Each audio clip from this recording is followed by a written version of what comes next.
was debating on if I should watch this first or the fucking or the podcast first, but like I'm eating this time because like just came home from work.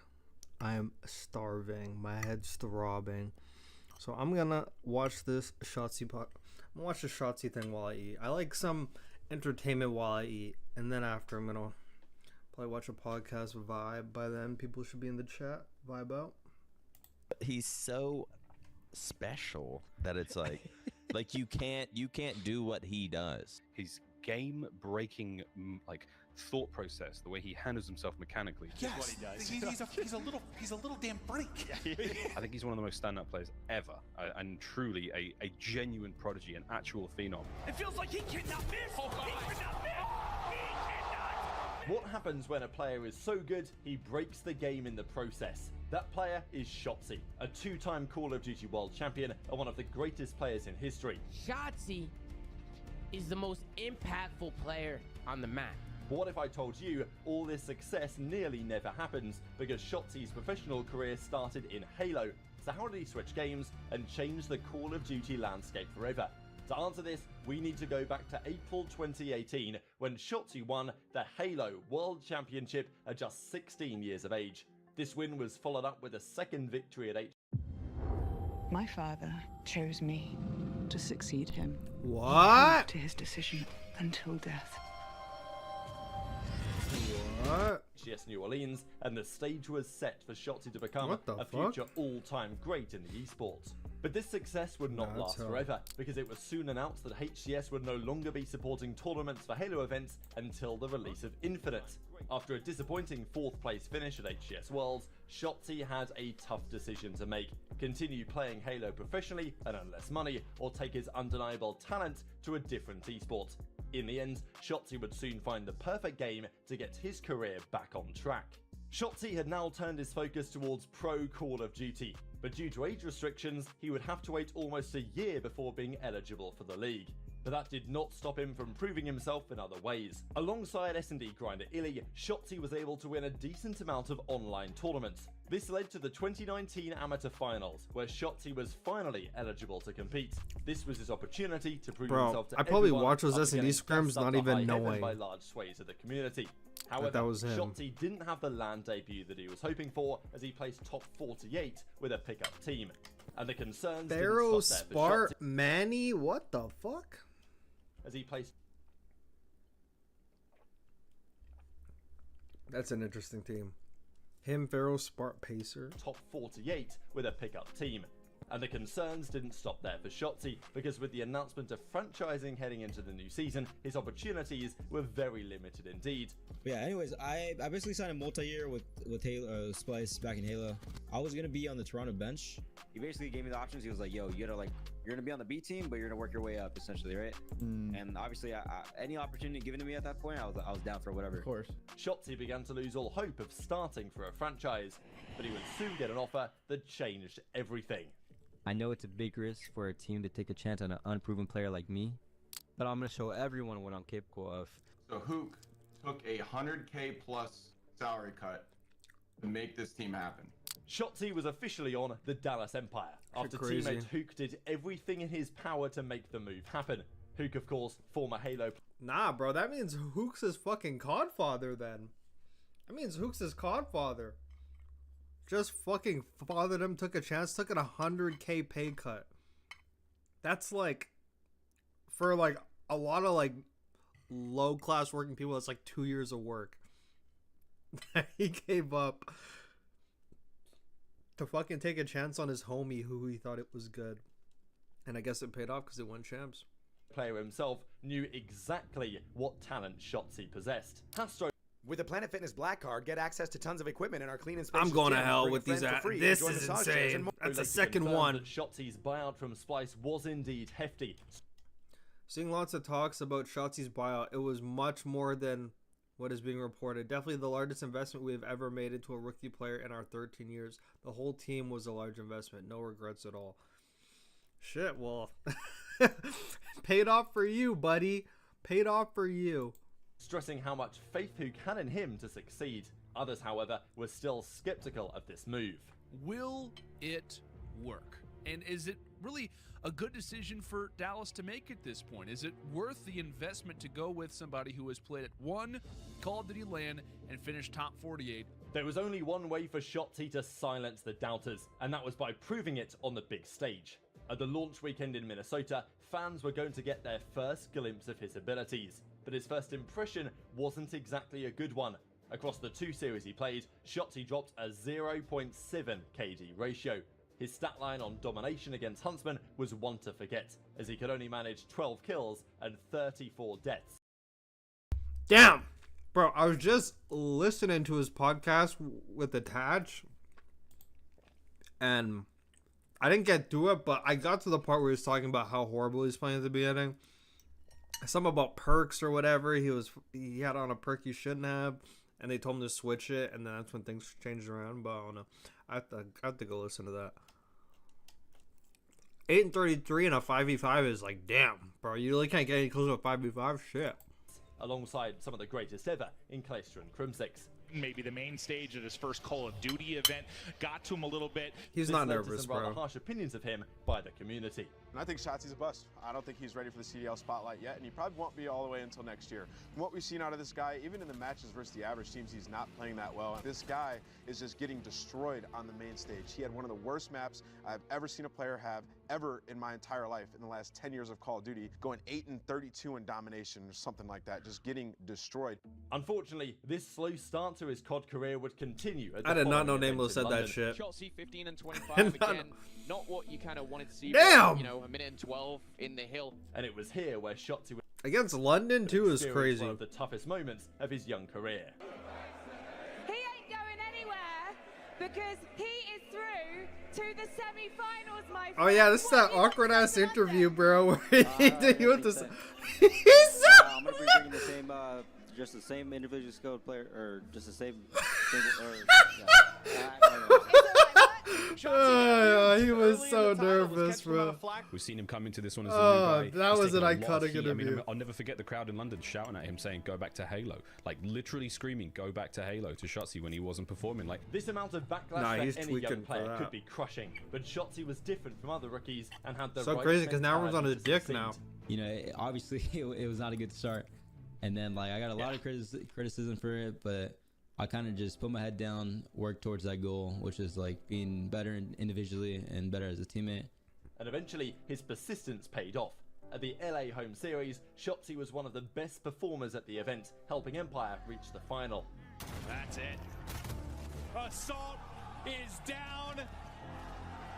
And with the defuse, I love this fucking camera shot of him smiling when he's about to win. Champion in Call of Duty. That shit was 2 fire. tournaments into his career. It felt amazing. You know, I had so much backlash, you know, like I said in the first 2 events, and like going to LA, you know, kind of like an underdog, you know, I kind of just proved everyone wrong. And his 1.18 KD in the final, the highest on his team, and it was on LAN. His role as the future superstar.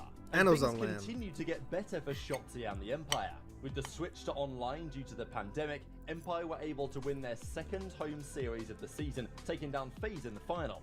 But this was no regular tournament for Shotzzy, because he had the #1 KD ratio of the entire event. A spectacular feat for an SMG player. Here we go, Shotzzy. That was a qualifier match, bro. Look Relax. at the time! Look at the time! Shotzzy's done it! A 1v3 to keep Dallas in the game. I know maybe he started a little bit slow this year, but he's on his way to be one of the best players in the league. The guy's been lights out lately.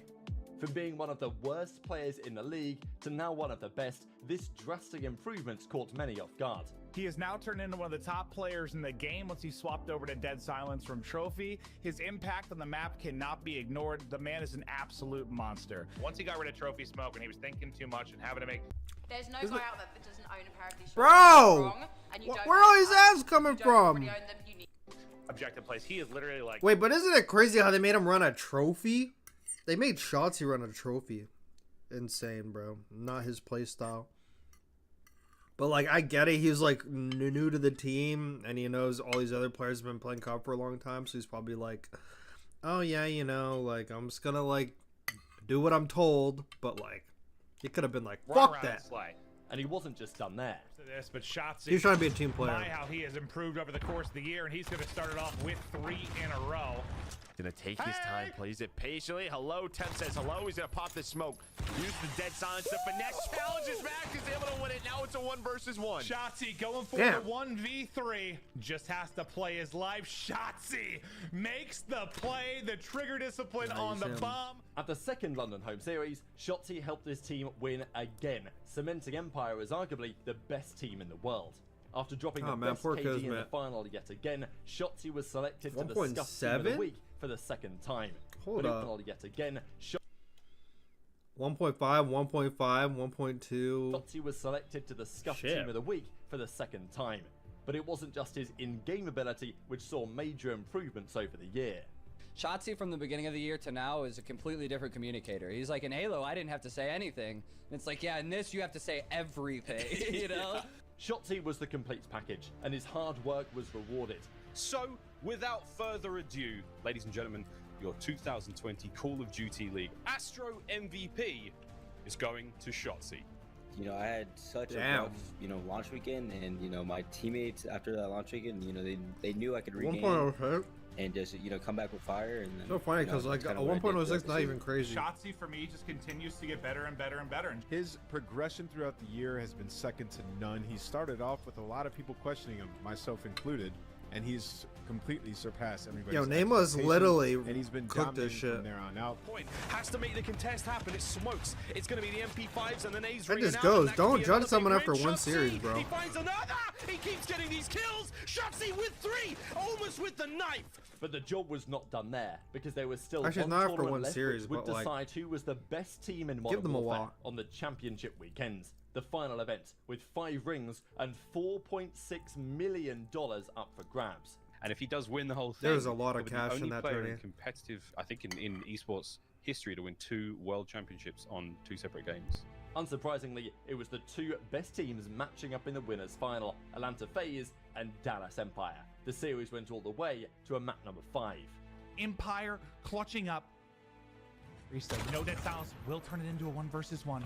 Priesta versus our MVP and Shotzzy. Both players take damage. The challenge comes in from Shotzzy, and the regular season MVP gets it done. Shotzy's 1 versus 1 helped Empire book their spot in the grand final, and he was just 1 series away from making history. The FaZe roster and what a big break this could be. And a spot in the corner as well. It's a wild killing spree in for Shotzzy. The finesse up top to the boxes as Shotzzy is just lights out. This was the fucking base 12 I've ever seen one. Empire break in. Nah, I'm kidding. 12 seconds to go. They lost fair and square. They lost fair and square. Dallas Empire get it done. They are your 2020 Online cheese. Call of Duty League champions. Just think about this moment for somebody like Shotzzy. Imagine playing for $2 million fucking dollars in your home, bro. Like, what the You're fuck? the regular season MVP. You win the entire. You literally make fucking bacon and eggs, and you hop on your computer to go play for millions of dollars. Win a world What? championship in both Halo and Call of Duty. Shotzzy was heralded as a That's bust. insane. Nameless called him, a disappointment. We were all like, "Oh, Shotzy's not as good as we were hoping him to be." Now Shotzzy is arguably the best individual player in the world.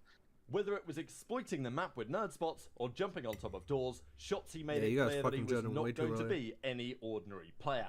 And it seemed like the future was bright heading into Cold War, but something happens that would change everything. For those who don't know yet, an announcement was made by the COD League today on Twitter that next year is going to be going back to 4-on-4. We have 5 minutes. Circle K presents Rock Paper Prizes, where you can play rock, paper, scissors against our players. Roster that we build, we love very much, and now someone theoretically has to go. Literally being told that you have to kick a member of your family out. Dallas Empire were now forced to drop one of their players, spelling the end to their reign of dominance. Clayster, a 3-time world champion at this point and veteran of the scene, was forced out, leaving Shotzzy with one less leader to guide him in his career. Nonetheless, Empire was still expected to be one of the best teams in the game, and still I'm had literally gonna critics fucking turn the my ad winningest block player back on. ever in the esport. And Shotzzy was expected to pick up just where he left off from the previous season. But things early on were rather different, and it was teammate Hook who instead stole the early headlines. Hook does it time and time again. He's arguably one of the most consistent and clutch members of the franchise. You know, throughout Major 1, we're looking at Hook and we're like, okay, is he the best player in the world right now? Like, he's absolutely destroying. Going from 5v5 to 4 vs 4, Shotzzy again needed time to adjust to his new environment, but nonetheless, Empire made it to the grand final of Major 1. But standing in their way was FaZe, hungry for revenge. 12-3 as Simp. Bro, this shit was hilarious, bro. Bro, this shit, I was laughing so hard. Because it was like already over. Crim's the last one left, bro. They're just teasing him, bro. You'll never see some shit like this again. 3 as Simp. It's like a 4v1. They're literally just. And he will drop they literally trolled them for like 20 seconds, bro. That shit was hilarious. And look, but Crim was so locked in too. Look, he was so locked in, and they're just trolling him the whole time. FaZe did score their revenge on Empire, with Simp and aBeZy both making their presence known as the best SMG duo in the game. The onus was then now on Shotzzy to return to form, and in Stage 2, he seemed to be doing exactly that. I think Shotzzy is incredible. I think watching like his POV is unlike nobody else. He's just very smooth. Like he's goddamn the old fucking days of the flank where just zoom and bam. Very fluid. London now struggling to get out of their base, and Shotzzy's not planning on slowing down. Goes over the side of the ramp, and he has taken everybody down, even from range. Only the hard point. Hello. Oh, that Royal Ravens team looked random as fuck. Disgusting. The stage was set for some redemption against FaZe at the major. Fire sprinted across. Shawnee, Alex, Dylan, and Hay? What the fuck? Bloodbath inside. It's Simp with 2. It's a FaZe when they move on. However, what happened instead was pure disappointment. Empire failed to make the final, and to make matters worse, Hook was shockingly cut from the starting lineup. Shotzzy would now have to adapt again. Yeah, this what time the fuck happened there? Chemistry with a new SMG duo. But in Stage 3, Shotzzy seemed unfazed by this. But now Shotzzy, he's the one who's really taking point here and just going off consistently. He's in a mantle on top, but he is all alone. He's able to take down 2, though. He makes this interesting. 25 seconds left. He's read this. He heard it. Now it's a 1v1. Shotzzy making the play for the ace. He was a monster map 1, but he can't do it here. Shotzzy, what a round. As he made it clear to everyone, he was. They dropped Hook for fucking particularly fellow, bro. Can you showcasing his imagine? ludicrous movement. Jeez. Shotzzy over the top, the slide, and that's Can't the believe that movement actually happened. from Shotzzy, the little ledge boost over Cheen's head. But Empire as a team were just not clicking with their substitute fellow, leading to a disappointing top 8 finish at the Stage 3 major. Empire had Yeah, no what the choice fuck was Hook but to doing make behind the yet scenes, another bro? They change. let him kick him. This time, They Vivid should have was kept him the brought whole into season. fellow, giving Shotzzy a teammate who could potentially match his speed. But in a big surprise, Shotzzy's performance dropped off with this new addition, leading to one caster calling him out. They expect Shotzzy to be that Hall of Fame, that MVP kind of SMG player, but so far he hasn't answered the call. He's sitting on a .88, and him and Vivid, that 1-2 punch needs to be on point today. Shotzzy, however, wasted little time in getting back on track. 10-4, make it 11-4. Final player spotted, and you give him that 1-2. This performance against Los Angeles Guerrillas paved the way for an unforgettable run at the Stage 4 major. Scump in a difficult position again. He's dealing with his movement. It's just not fun. It's not fun to deal with that. And then Shotzzy is in MVP form. He's been getting better and better. Scump goes prone. He slides across. It's right in front. And My father chose me. Nah, I'm actually turning ad block back on. I'm not even kidding. Shotzzy. I'm actually turning it back on. One sec. But if Shotzzy wanted to taste victory again, he would have to get past the best team in the game.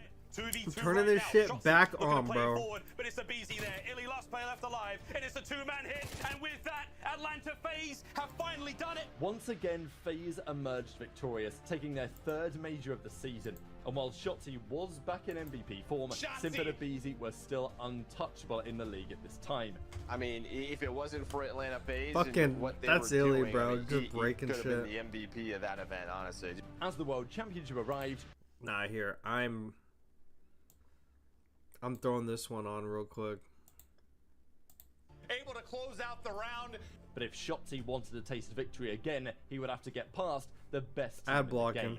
2v2 right now. Shotzzy looking to play forward, but it's aBeZy there. Illy last player left alive, and it's a 2-man hit. And with that, Atlanta FaZe FaZe have finally done it. Damn, Once again, FaZe that was a emerged game 9. victorious, Shit. taking their 3rd major of the season. And while Shotzzy was back in Fucking MVP Sims form, talking shit. Simp and Abizi were still untouchable in the league at this time.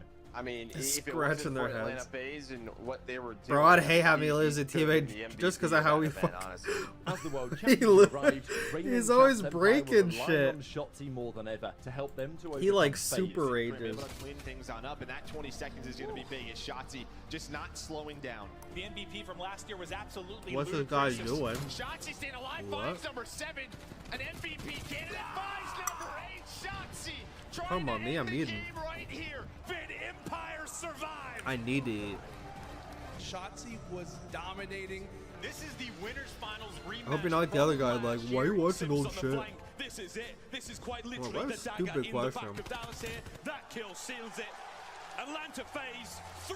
But once again, Empire Fucking Simp was been simply talking no shit to them match. all season, FaZe bro. brushed them aside in the winners finals without dropping a map, and things went from Damn. bad to worse in the losers final, with Ultra prevailing in map 5. Empire's opportunity to defend the throne was over. Hilly's It was going clear through that hell, Empire bro. just didn't have the firepower to They overcome should have kept FaZe, Hook, and bro. fans knew They that should have kept Shotzzy Hook. was the player to build around. But little did they know, this would be the last time that Shotzzy would represent the Dallas Empire, or any player for that matter. So if you haven't figured out by now, we are merging with Optic Gaming. So our parent company here, Envy Gaming, is merging with Optic Gaming. This merger between the two mega organizations meant that players on Empire and Optic would have to be There must have narrowed been a down hell to after single Vanguard talking all format that roster. shit in Cold And War the against end, Shotzzy. Shotzzy wasn't going Yep. anywhere, retaining his spot on the starting lineup, as did Illy. They were joined by he was in Scump fucking hell. and Dashi, formerly of Optic Chicago. Two fire SMGs. Yeah. Obviously, you got Scump and Shotzzy. I don't think it gets much better than that when you're talking about, you know, the likes of Simp and Abizi. So fans were more What's your excited question, than ever to Saul? see how the new SMG duo of Scump and Shotzzy would play together. Going from Cold War to Vanguard, he's in hell, bro. They're in hell. And Abizi after a and tough Simp start were to in the season, hell. Optic were finding their groove and became one of the favorites. They to were win in Map burning 1. hell, bro. They went from a nice game with spawns they could read, vibing, to Gavitu.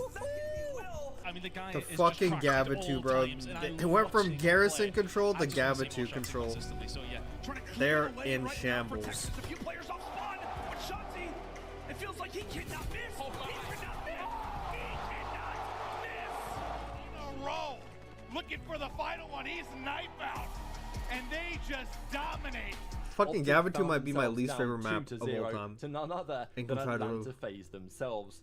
And it seemed like FaZe were going to wipe the floor What a with everyone shit for map. yet another season. But Optic clawed their way back into the series thanks to a Dashi masterclass in map 3. And in map 5, it was now Shotzzy's turn to step up his game and show his resilience. He's on a tree.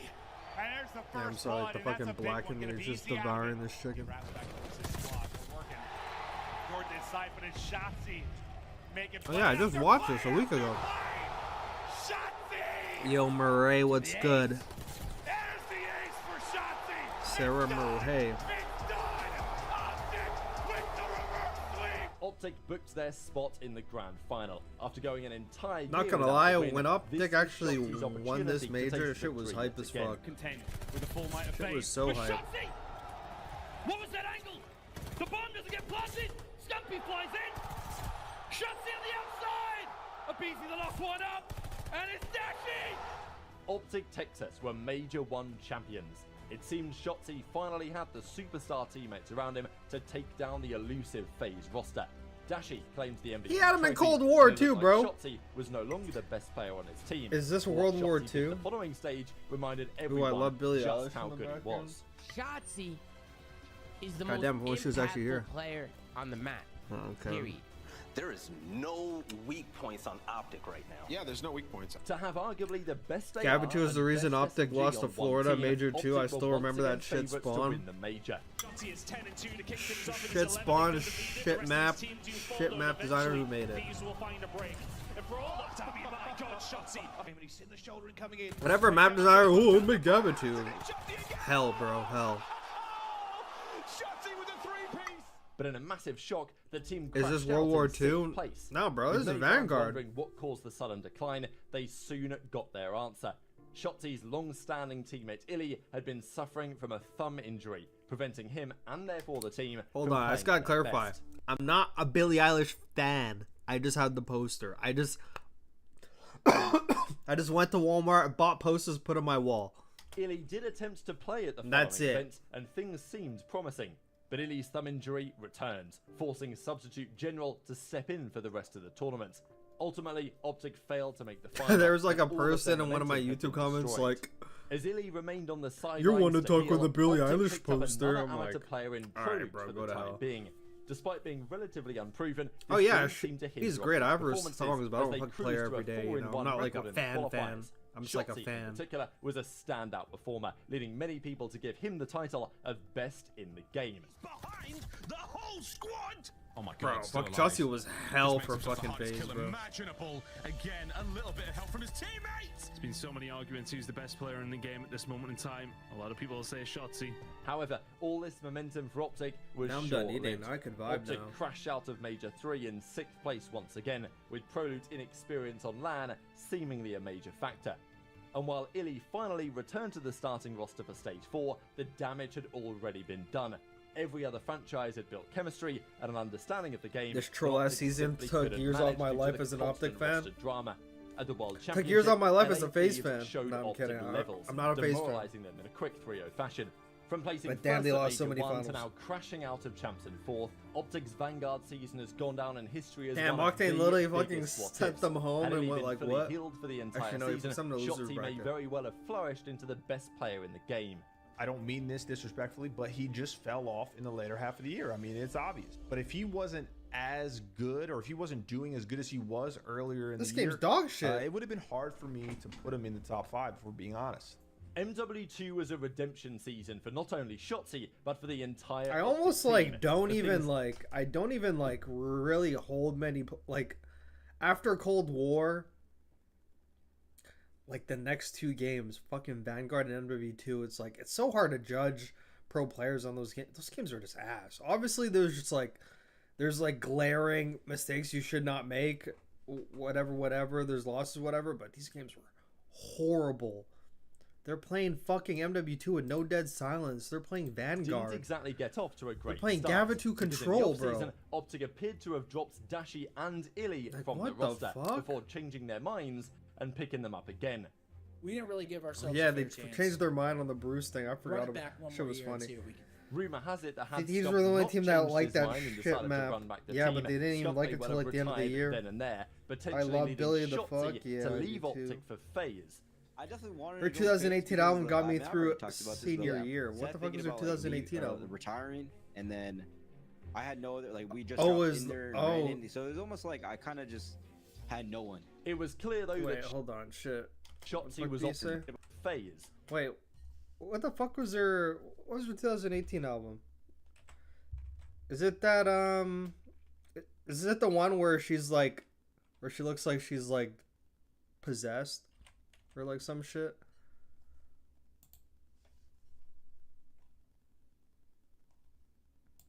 Yeah, wait, hold on. Actually, I'm sorry. I have to fucking search this now. I'm actually like fucking tweaking. Yeah, it is the one. I definitely wanted to join FaZe because of the, I mean, I've already talked about this, but Yeah. like, sat thinking about like leave or retiring, and then I had no other, like, we just dropped in there and ran in, so it was almost like I kind of just had no one. It was clear though that Shotzzy was Optic's franchise Imagine, player, bro. and with Kingscomb Imagine if announcing that he fucking planned to Shotzzy got retire him, bro. at the end of the season, Shotzzy was undoubtedly They the would be heir to the untouchable. throne. 13 seconds is absolute A menace. BZ and Shotzzy with Sip as a flex third SMG. Oh my god.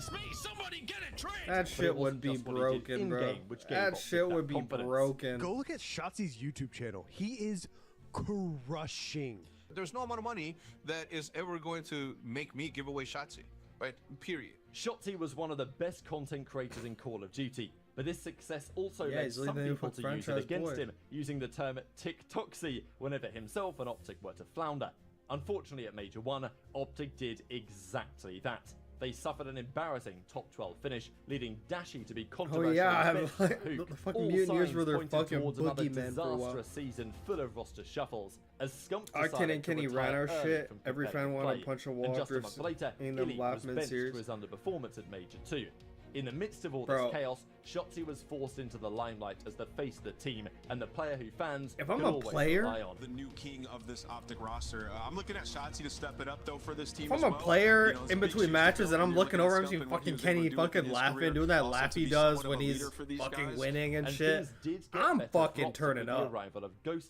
I just don't know if there's like an identifiable weakness in Shotzzy's game. This motherfucker's laughing MVP like he's playing caliber pubs. performance and player. Fuck no. Could it be the break? Okay. Oh my god. Vanguard was shit, but I actually enjoyed watching comp at gamies. I don't know about that. Ends up finding the third. It's now all to Shotzzy. It is now all dude, he is in flow. Oh my god, he's in flow. Snaking his fucking ass off, bro. What the fuck? Is that on G8? As Optic made the final at Major 3, but Optic were outclassed by Toronto Ultra. The fact you said you enjoyed Vanguard comp, I mean, including Shotzzy, hey, having a rather good rough for you, series.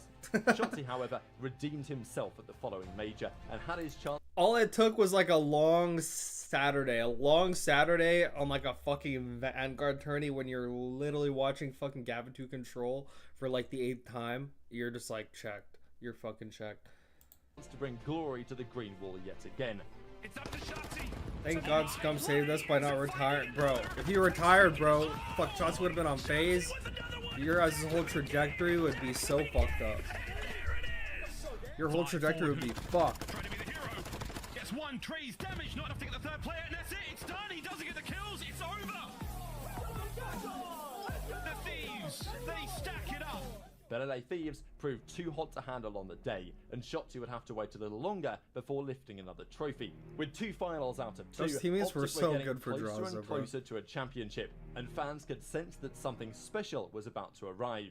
Now Shotzzy from upstairs, the timing from Shotzzy. Oh, Jiminy Crickets! I think I fucking hated this game more than Vanguard. All this momentum vanished overnight. No, Octane, fuck. Top 12 at the final major of the season. Octane's so trolly for that, bro. He's so trolly for that. All this momentum vanished overnight. In a massive shock, Optic that's how Octane shit talks. At the final major of the season, raising massive concerns prior to the World Championship. Did you watch any AEW? Me, bro, I watched the whole game. I watched that shit. Yo, how's it going, bro? Yo, Tyree Bernard, what is good? End, Optic just couldn't what is good, my nigga? Momentum, and it was a disappointing top 6 finish to end the season. With this loss, Shotzzy in particular was catching a lot of flack I forgot from the fucking community, Fred sent him especially from a certain flank co-host. I will say this: I think he needs superstar stripped. He's not a superstar in my opinion. He's wildly inconsistent. His playstyle's inconsistent, and he does this in the most important events. No, the problem he's is a star. He's not a superstar. He played bad. The constant roster shuffling over the past 2 seasons undoubtedly at that time Shotzi's he was actually right to be a superstar.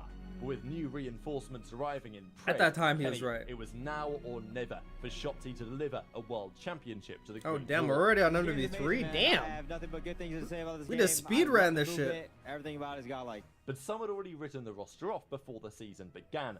If Optic Gaming keeps Dashy and Shotzzy and picks up I Pren, did too, not I'll gonna say it lie. right now. They're never going to win anything. It was at least entertaining. I couldn't watch any MW19 comp. They will literally unbearable to watch. ever. 100% Devon. These individuals 100%. seem to be proven right. But I still think that this Optic We'd have team Snoopy is getting gonna top ride 12. and die by the fact that Shotzzy needs Yeah, to get back up to probably. that quote-unquote superstar level. You guys want to play Shotzzy with Snoopy?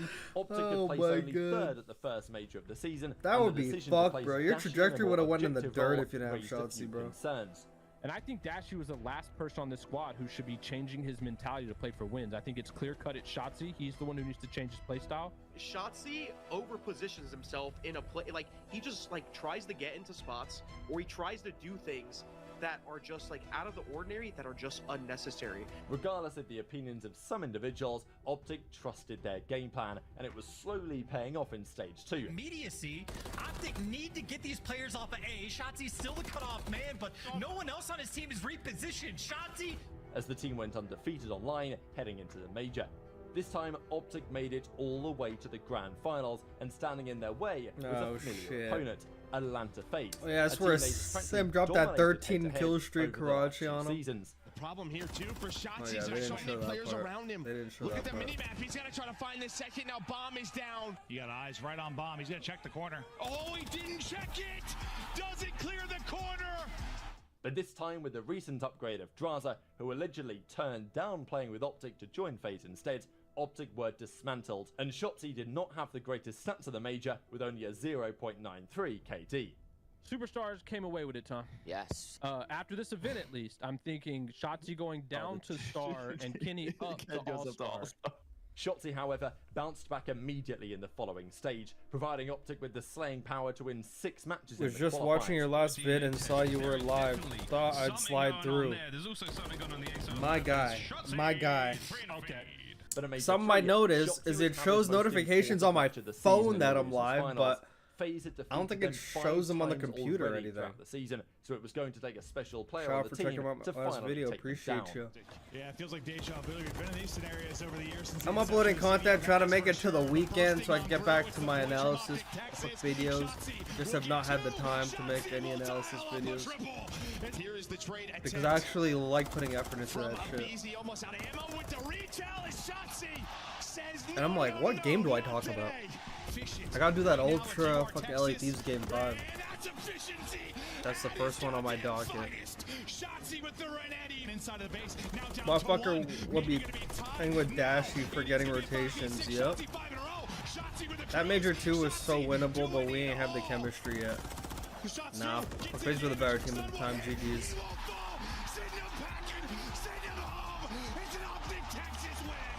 In one of the best performances of the season. Nah, I actually talked about this, bro.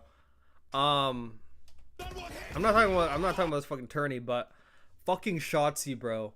Like, I made a video on it before. It was like one of my analysis videos for like Optic NYSL or like some shit, bro.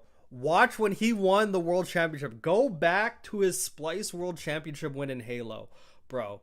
The whole team could give a fuck less, bro. They were literally like, they literally got up there yawning. They're like, yeah, guys, good shit, whatever. I'm like, guys, you just won world championships. You're world champions. No one gave a fuck. They're like, nah, yeah, bro, good shit. And they brought like a fucking that was easy button. And that was like it. Bro, no emotion. Shotzzy got interviewed. He's literally just like, yeah, man, I guess I'm happy. I fucking guess. Bro. Look how passionate he is winning a loser's final or a loser's semi, whatever the fuck this is, against FaZe. Not even winning the tournament, a loser's final. All the years Shotzzy spent in Halo, you never got this much emotion out of him at all. When he won multiple times in Halo, never got a scream out of him or nothing. He wins a loser's final in Call of Duty. Like, Call of Duty is just fucking better. Like, I've never seen Shotzzy scream up in the air like, let's go! In one of the best performances of the season, Shotzzy helped Optic take down FaZe in a grueling Map 5 series, giving them immense confidence heading into the grand final. What's good, Goat? How you been? Superstar, because he is indeed a yeah, superstar. Mop, I'm going through shit, bro. I'm going through shit, I ain't gonna lie. You can't. Shout out for you making it in. Shotzzy could top this performance against yeah, Major FaZe, 2, no, it wasn't so winnable. Never mind, I do 200 damage for Shotzzy in 31 kills. Cannot be stopped. Brett and Shotzzy out of control. I've been doing alright, bro. You know, I just worked and then I was fucking doing like a second kind of job thing. Really got home at like 9. Look how happy he is, bro. Champion once Actually, again, I like going won winless the last 2 seasons to now claiming an MVP trophy. Shotzzy, I need to let you know, and everyone here. Yeah, he never showed any emotion in his past wins. I don't think it has anything to do with Optic. It just has to do with the esport Call of Duty. Shotzy's persistence with this team had finally paid off. Like even on Empire in 2019, he was smiling. Over the last never saw him stages. smile when he wanted Halo, bro. Shotzzy He's is just like superstar. fucking. Sam, Yeah. Chris, Yes. Ben, Yes. I agree. Bro. I agreed with Aches up to this point of like Shotzzy not being a superstar, but bro, this Major 3 win, and I'll die on this hill against any Optic fans. There's a lot of Optic fans that argue against me with it, bro. They had a lucky fucking Sunday. Like, one of those Sundays where you just wake up, you eat some fucking French toast, and you're just shooting different. The controller feels better in your hands than it normally does. And, you know, like, that's the type of shit they were on. It was not like they were the best team and they won the fucking major. It was not like that. Major 1, Ultra was the best team the whole fucking tournament. They won. FaZe the best team the whole Major 2. They won. Major 3, I don't even fucking remember, but Optic was not the best team. And, like, everyone always thinks I'm coping. I was like, they caught FaZe at a bad time, and FaZe still took him game 5. But, like, everyone's gonna call me a hater for that. But the whole point of this was a superstar performance from Shotzzy, because in, like, the last, like, 3 series of Major 3, like, the finals, the winner or loser final, whatever, I think they're in the losers, whatever. The last 3 series, bro, he's dropping, like, 1.6 overalls. That's a superstar performance. And yeah, he said superstar performance, but I think after this Major 3, that was kind of like, I kind of feel like Shotzzy should have been a superstar or considered a superstar after that. But I'm gonna read these replies before I continue. Shotzzy is what I aspire to. Honestly, like, in terms of movement, bro, I wish I had his movement, but I'm not fucking clawing. I'm not clawing, bro. I'm not doing it. Splice, we won. Why do you care? Stone Cold Face. Then COD, you see this man yelling. Literally. He said in the podcast that the reason he didn't care in Halo is because he knew the chips were free. I saw the fucking podcast of him. I mean, it was literally a part of the Attached podcast where he's like, yeah, we're literally so good we didn't scrim anyone because we didn't want to help anyone else get better. Got to the point where we weren't even scrimming. Me and fucking Renegade are doing 1v1s for fucking cash. That's how we're practicing. Bro, that's a different type of fucking skill gap. You can call any winning COD lucky as day-to-day. It is day-to-day sometimes, but honestly, there's a lot of times where it's not.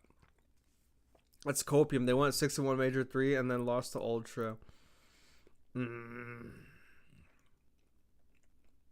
Wait, are you talking about Major 1 or Major 2? I'm confused. Yeah, but even if you knew they were free, Devon, even if you knew like the Halo chips were free, like, you're literally still getting cash. Grease back. Like, I don't know. Do you're you still think getting cash. You're a superstar? And if not, or if so, why? I personally think that I'm the most impactful just based on, like, the way that I think about how the game goes. But in a shocking turn of events, Optic failed to God, I carry have to their fucking momentum play to the that. next stage, losing 6 games in the qualifiers. Shotzzy in particular had some rather rough maps. I personally never seen a superstar go negative 27. Things went from bad to... And, like, I'm just throwing this out there. Never have I ever seen Simp go negative 27, 0.74 against anyone outside the top 4. I've never seen him go more than negative 10, if anything.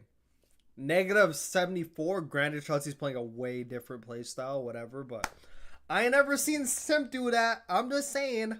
I never see...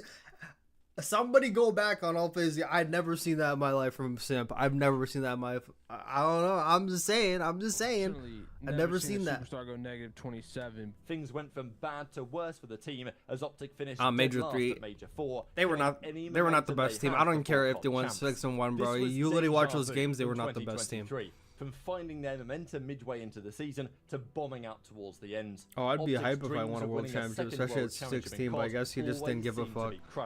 Once again, like, literally world champion, superstar caliber player to end the 7-year drought.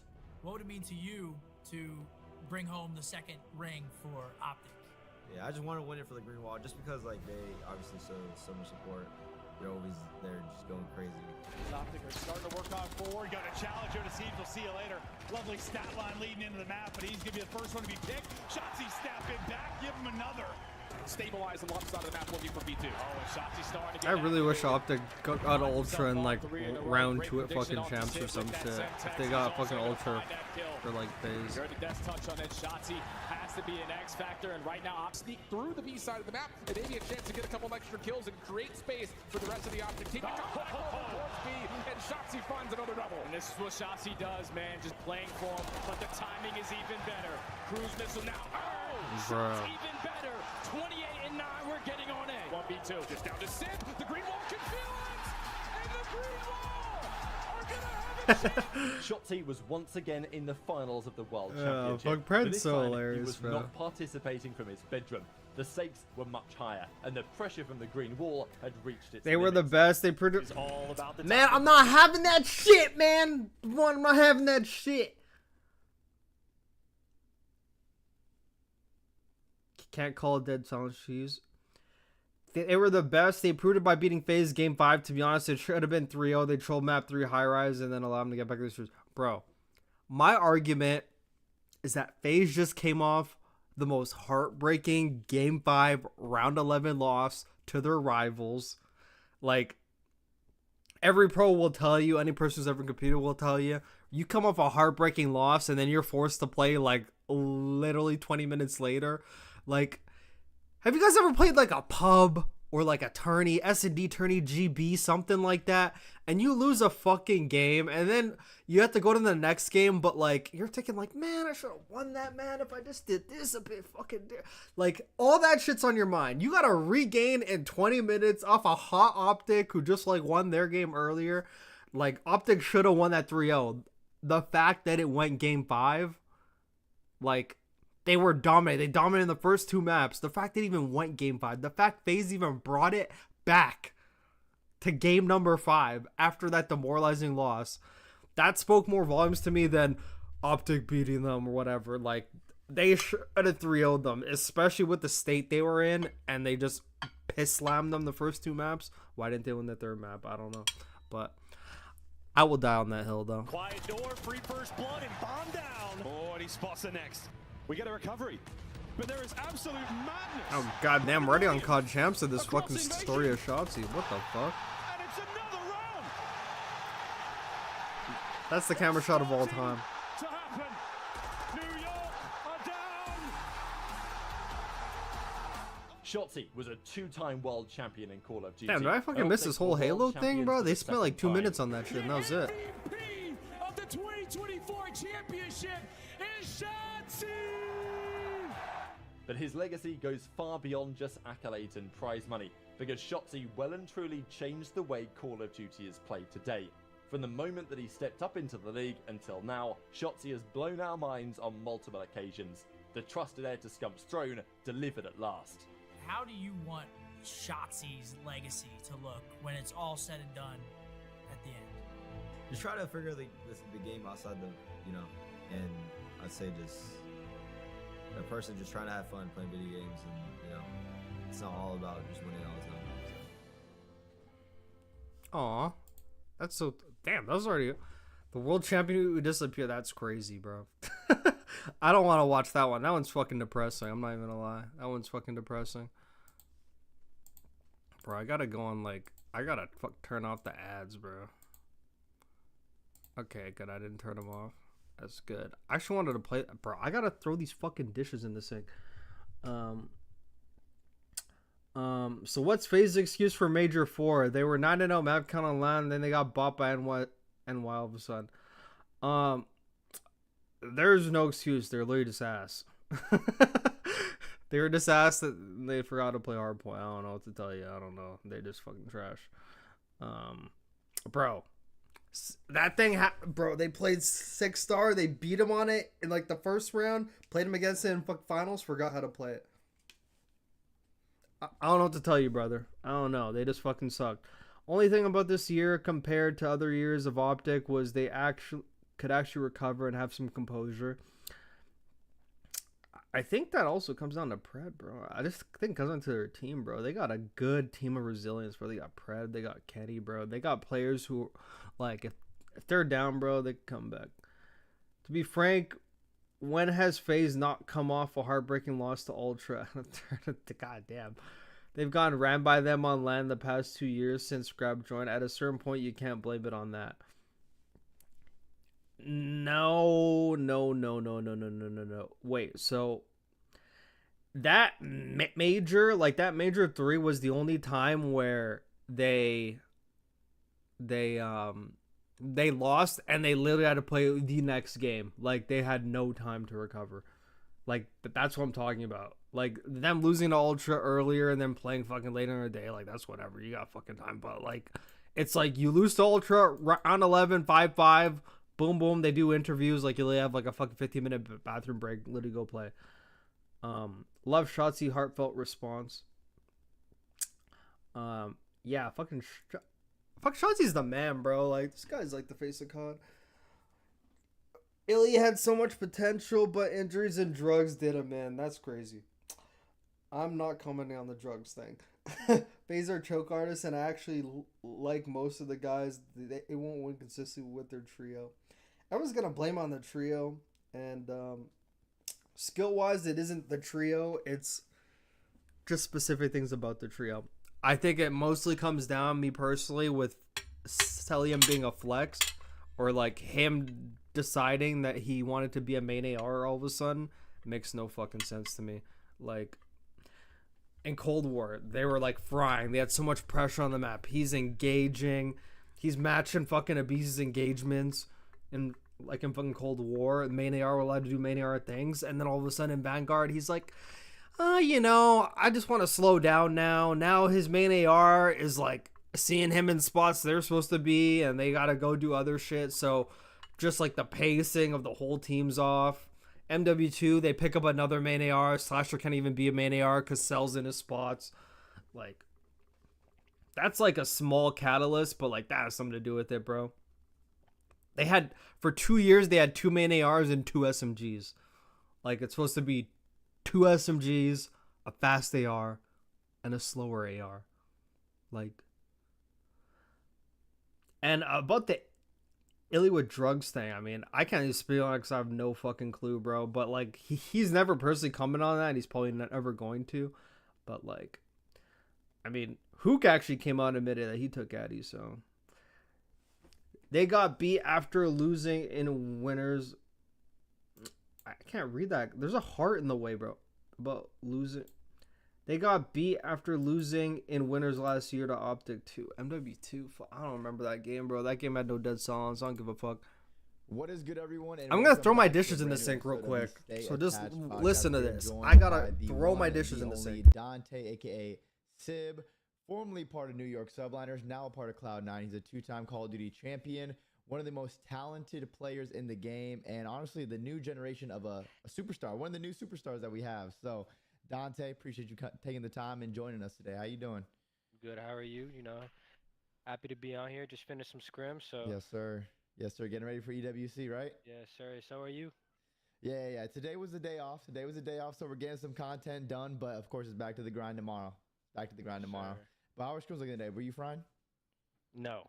I feel like my controller was broken. No, not the controller view. That's the worst. Yeah, like, you know, it's like I'm trying to shoot straight, but it's just not working. So, you know, looking to bounce back tomorrow. It's all fine. You know? It happens. They have those days where your controller is just messed up. That's why I sometimes I have my practice controller, then I have my tournament controller. I only touch the tournament controller when it needs to be used. Really? The practice controller, sometimes I use it, but it also depends who we're scrimming. You know, we're playing some top teams. I'm like, let me bust out my good controller for this one. It's actually hilarious too. On that way, I'll be honest. Low key, because these controllers, they be messing up quick. So I try to take the good care when it's in like the perfect state. I love to catch this podcast. Excited for this episode. Keep it like that. But enough about me. We're here to talk about you. So what would you say? Hey man, you're just fucking showing your excitement. Your favorite match in Call of Duty that you've played in your career? My favorite match? Yeah.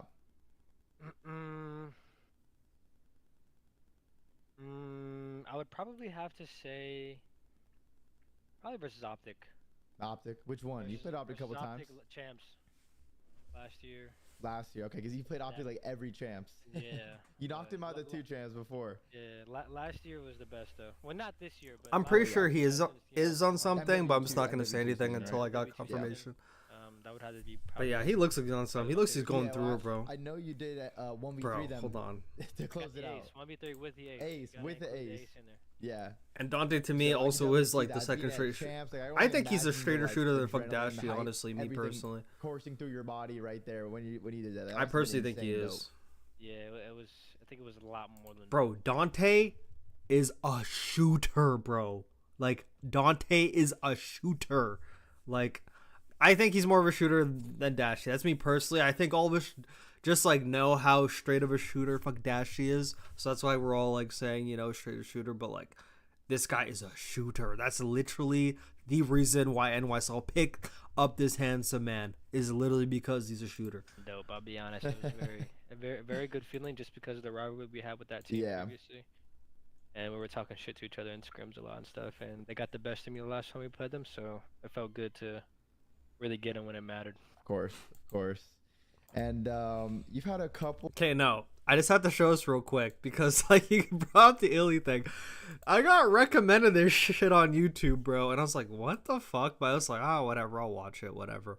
Bro, look at this shit. This guy literally even showed him recording it too, bro. He literally found a Seattle Surge Royal Ravens game from fucking Major 2 this year. Look. Take a look at this shit. He gets the last laugh. Obviously, respect. Bro, I saw this and I was like, bro, he looks like he's on Mars, bro. He looks like he's on Neptune, bro. Look at him. I was like, who fucking actually recorded this shit? This guy just recorded this shit. It got 23k views, bro. He just opened up his fucking Streamlabs, whatever, fucking recorded that shit. I was like, man, what the fuck? That shit look fucking crazy. A solid team so far. I mean, since you've been a pro, you've been on Seattle Surge, New York Subliners. Who would you say has been the teammate you've learned the most from, and who would you say has been like your most talented teammate you've played with? Probably learned the most from a team with Seattle. And I would probably say that just because of the fact that I was a new the school of a Betty. Yeah. And I wasn't really molded yet at all. And I didn't really know. Would you put his main so goes back to flex? What it really took to actually be slasher the best. Yeah. Or actually, I didn't know what it really took to win. So I think that's where I learned the most from. Was from that Seattle team, and then obviously, I mean, most talented player. I mean, I'm gonna have to give it to Hydra. So Paco. Yeah, slasher, definitely very talented player. Yeah, definitely very talented player. And I know, being on New York, they have kind of like. Bro, it's so hard to like listen to the podcast and also like reply. I'm just gonna reply to these real quick.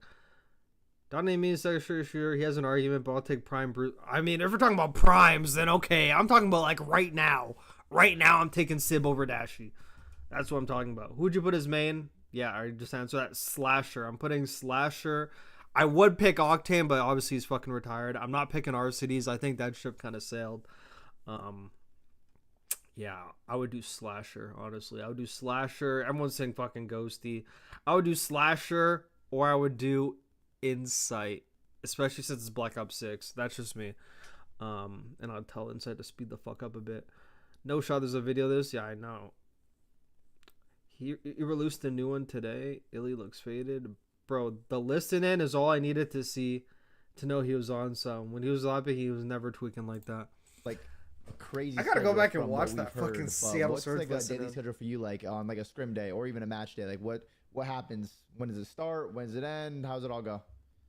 Yeah, practices are a little more consistent compared to match day, just because obviously we play at different times. Yeah, of course. Each time, so you really don't know what your day is really gonna look like. But for the most part, I mean, waking up pretty early. Slasher Insight, because they need a more like depending mature on if we player. have 3 scrims or not, it will kind of determine when I go to the gym. So yeah, if we do have a long day, then I'll probably go to the gym in the morning, because I definitely know that if I'm getting done with scrims at 7 or 8 p.m., I mean, I think I'm just gonna have to decompress for the rest of the night. Yeah. But yeah. Then as far as for match days, I think it's a lot more. Obviously, you take it a lot more serious. It's a lot more strict.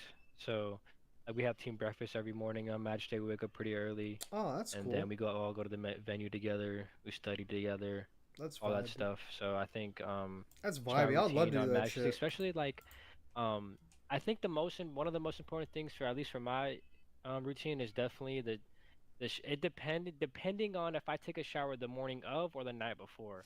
That's the biggest thing.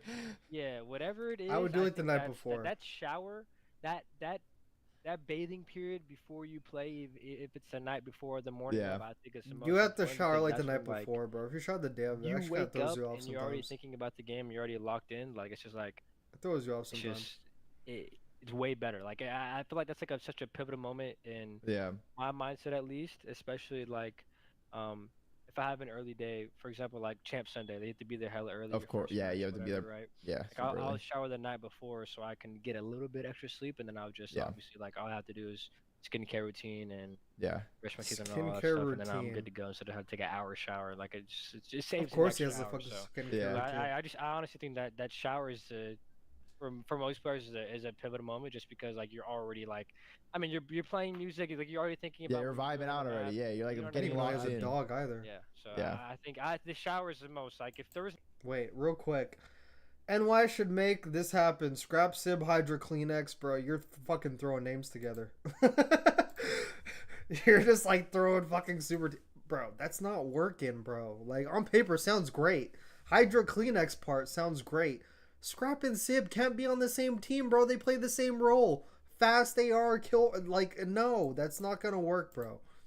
You can't have two fast. I mean, you can, but like, it can work because I do see Sib actually a lot of the times, like when Sky's not in the hill doing like the hill shit, it's like him doing that, but like that would totally like deprive Sib of doing what like he's there to do, you know? But like having Sib as a main AR, just it's fucking weird, bro. Like, you need that guy to put pressure, bro. You need that. I mean, it could work, but like it's like taking two people doing the exact same thing and putting them together.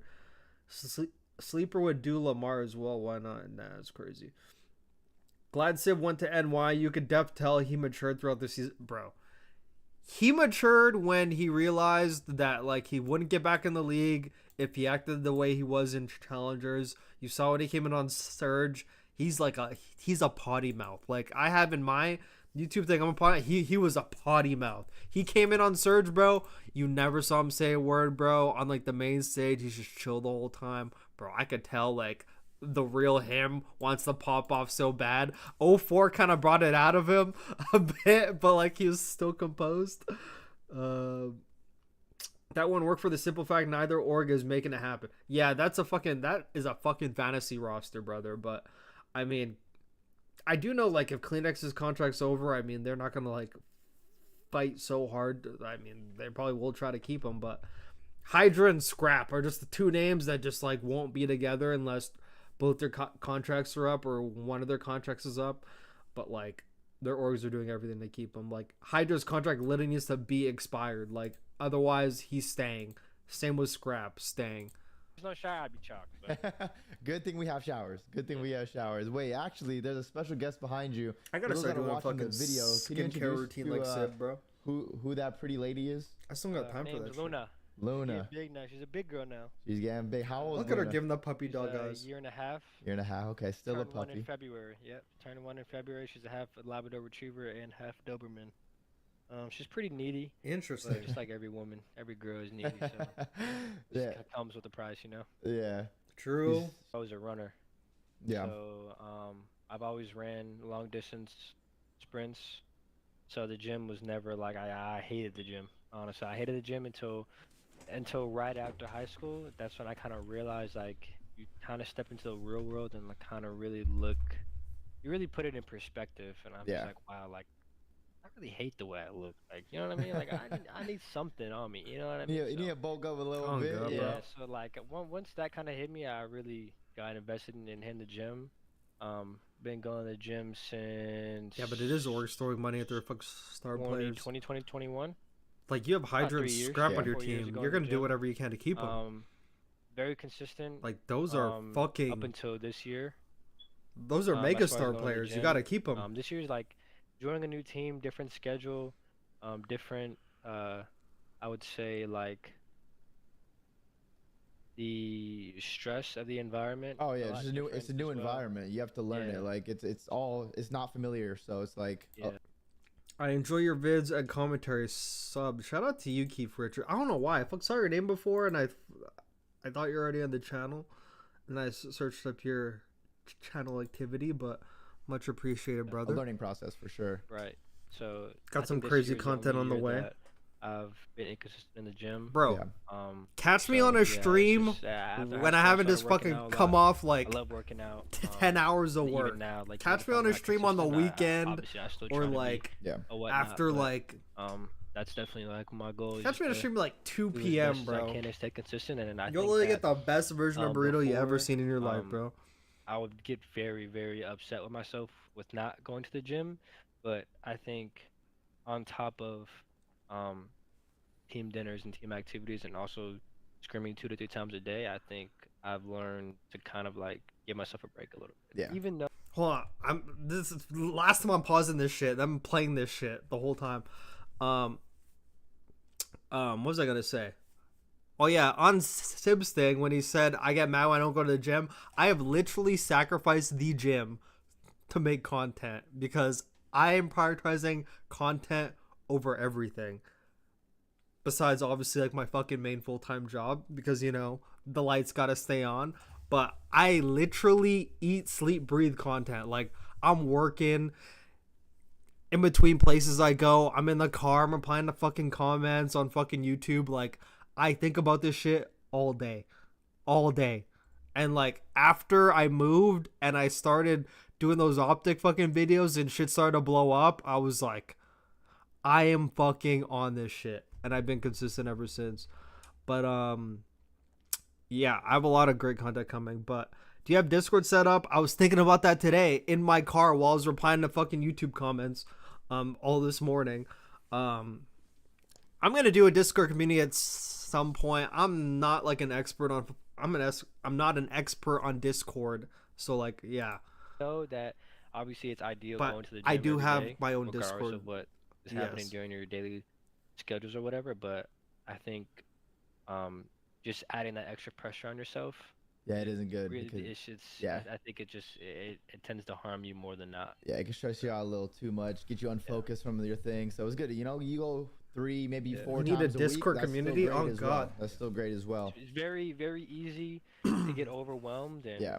I will do if one. You take one step back and you get mad And at next yourself for week. taking one step back, you end up taking 3. Yeah. So I think that's the most important thing is just keeping a balance and just giving yourself a break. because Yeah, it's not- yeah, that's not true. easy. Yeah. And so you That's said you like true. were a runner growing up. Was there like any other sports you I don't know why played? fucking YouTube doesn't have that Just shit. cross country, track, soccer, and then occasionally I play basketball. Like all my friends, I Yeah, but played football look. and basketball. I was the only one of the few Hold on. people out of my friends that played soccer. So, in order to kind of fit in, not really fit in, but just kind of like be a see part. that? Yeah, of course. Be a They're part of a always playing- they're team. always- I'm sorry, I'm pausing this. Oh no, you can't see it. On my own phone, I got a notification that my stream was starting. I literally got that notification on my phone when I started the stream an hour ago. So I'm not sure if you guys get notifications on your phone. I don't know why YouTube doesn't just like have them on like the notifications tab. But yeah. After Friday, so 2 more days, Thursday, Friday, I don't work for like the next 10 days. I will work on a Discord community and all that shit. With either your hooping or friends, playing yeah. 7-on-7 and stuff. So I I've know. always just played. I know your Seattle team. Sorry, I gotta pause this again. He asked the question. I have to like this guy just subscribed. I have to answer this. What do you think FaZe will do regarding WrestleMania, and what would you like to see him do? I've answered this a lot of times. I'm not even gonna lie. They're not going to do anything, but I said depending on EWC, that's when we'll actually have answers. If they do bad at EWC, then they're definitely gonna make roster changes. I do think they will keep Draza. I mean, if they make like the grand finals EWC, and I don't think they'll do anything. I just think they'll just change things internally because there's really no clear upgrades. There's nobody clear available. All the top players are not going anywhere. So there's really like the only change people can think of is fucking Ghosty. But it's like, is that really an upgrade to the players they have? Not really. So that's why they won't make a change unless they literally get OFR'd at this tourney, which is not happening. But there's no clear change. Like if like Scrap or Hydra's contracts were up, Kleenex's contracts, like some shit like that would have to happen. But like the players' contracts that are up are like Hook, Abuza, like they don't need that shit. Like they don't need that shit. Like there's no clear upgrade of personnel to the players that they have. I think we just got so used to seeing them make a change every year when like they don't win, but like, yeah, there's no clear upgrades, so that's why I don't think they're going to. I mean, obviously, if they're gonna make a change, it's gonna be Draza. Like the trio's not changing, regardless of how much we want to see a change. They're not changing. They're not changing. What's so bad to you though? FaZe got second a bajillion times, so how many top threes till they make a change? Wait, what's so bad to you though? They need to split the trio. No, they don't, bro. They don't. There hasn't been a trio since 2013. Or I guess you want to say the Optic Dynasty. There hasn't been a trio since 2017 who's consistently placed in the top 3. Average like a 2.5 placing. Just because of that, they're not splitting. Like, if you actually think of what happens when they split, they get worse, they make another team better. Like, that doesn't help anything. Like, they're consistently getting in the top 3, which is a lot of money, by the way. So you got to take those things into account. Granted, like, this FaZe team wants to win. They build these rosters to win. That's why they keep changing their fourth every year, because they want to win. But I think now was the turning point where they realize that, at least I'm hoping, that this year was the turning point where they realize it's actually mistakes within them and not their fourth. Because now they got a good fourth who played a majority of the roster, majority of the year. So now they can't blame the fourth now. So now it's like, hey, maybe this is like the rest of us. So maybe now, like, if they drop Draza, I think there is going to be backlash because, like, you fucking idiots, you know? So you just keep getting top 3 till what? If they don't win multiple chips, what's the point of sticking other than money? They keep blaming their fourth, though. Yeah, I know. I'm just saying, they're not making a roster change until there's like a better option. Until like a Kenny is available or a Dashy's available. Otherwise, they're not going to make it. They're not going to make a change just to make a change. Like, if you look at the options of the people available, there's no upgrade. They upgrade every year. That's what, like, the R-Cities for Slasher was not like an upgrade, but it's changing like the same player. Who you guys need to put names in the chat of people that are available, not people that are under contract. Who is available as a free agent who's going to be a like-for-like trade with Draza? Don't say Ghosty. He's not going anywhere.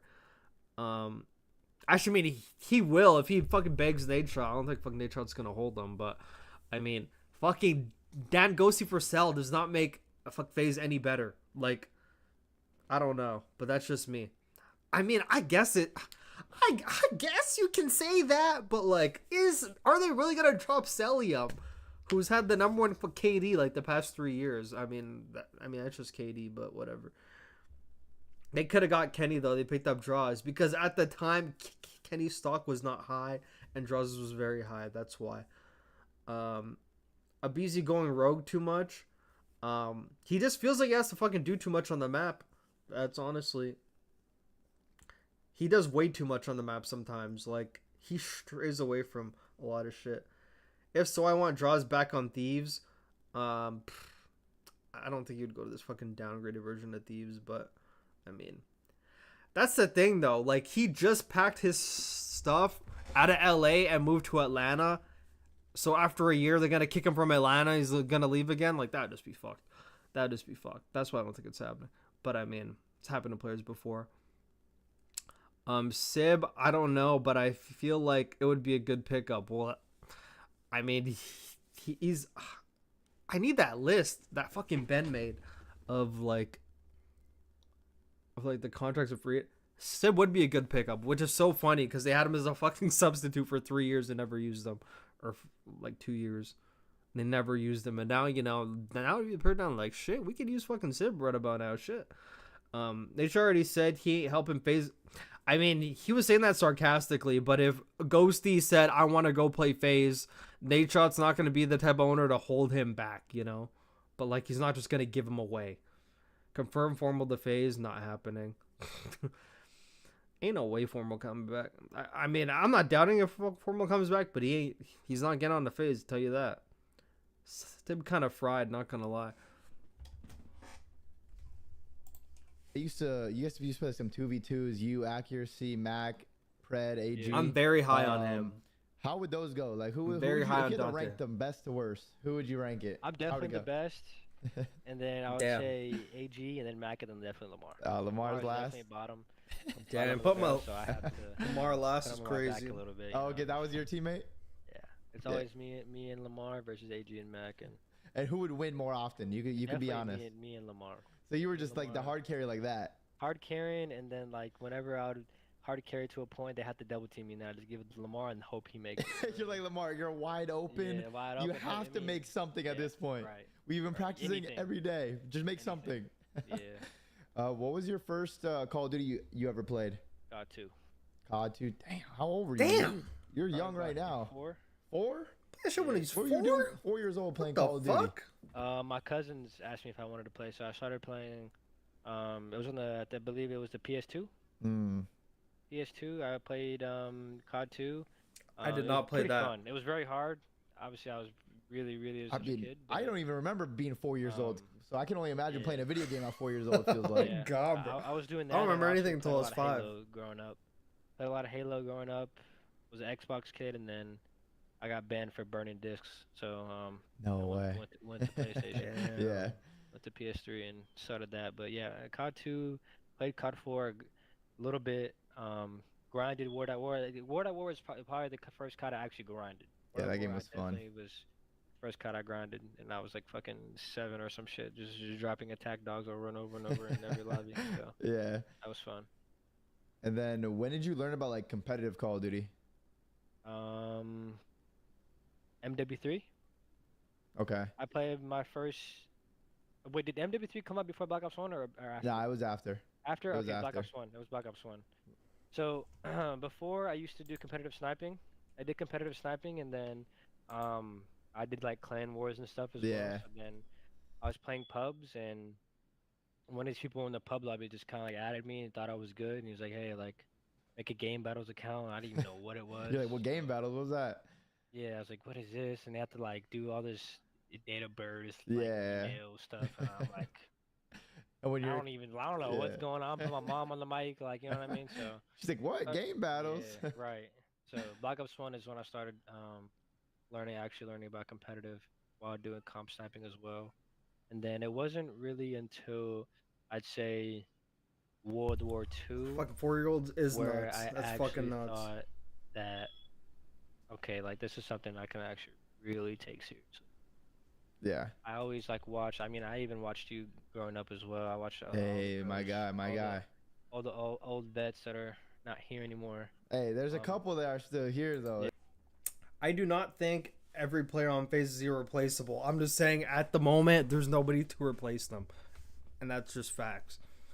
But like, if people were available, I guarantee they'd be looking into it. That's why they looked into Shotzzy. But when they looked into Shotzzy, they were literally keeping their trio. But player for player, a BZ Simp, Cecil, who the fuck's like, put names in the chat, bro. If you really want to split up this trio, put names in the chat of people you think replace them right now.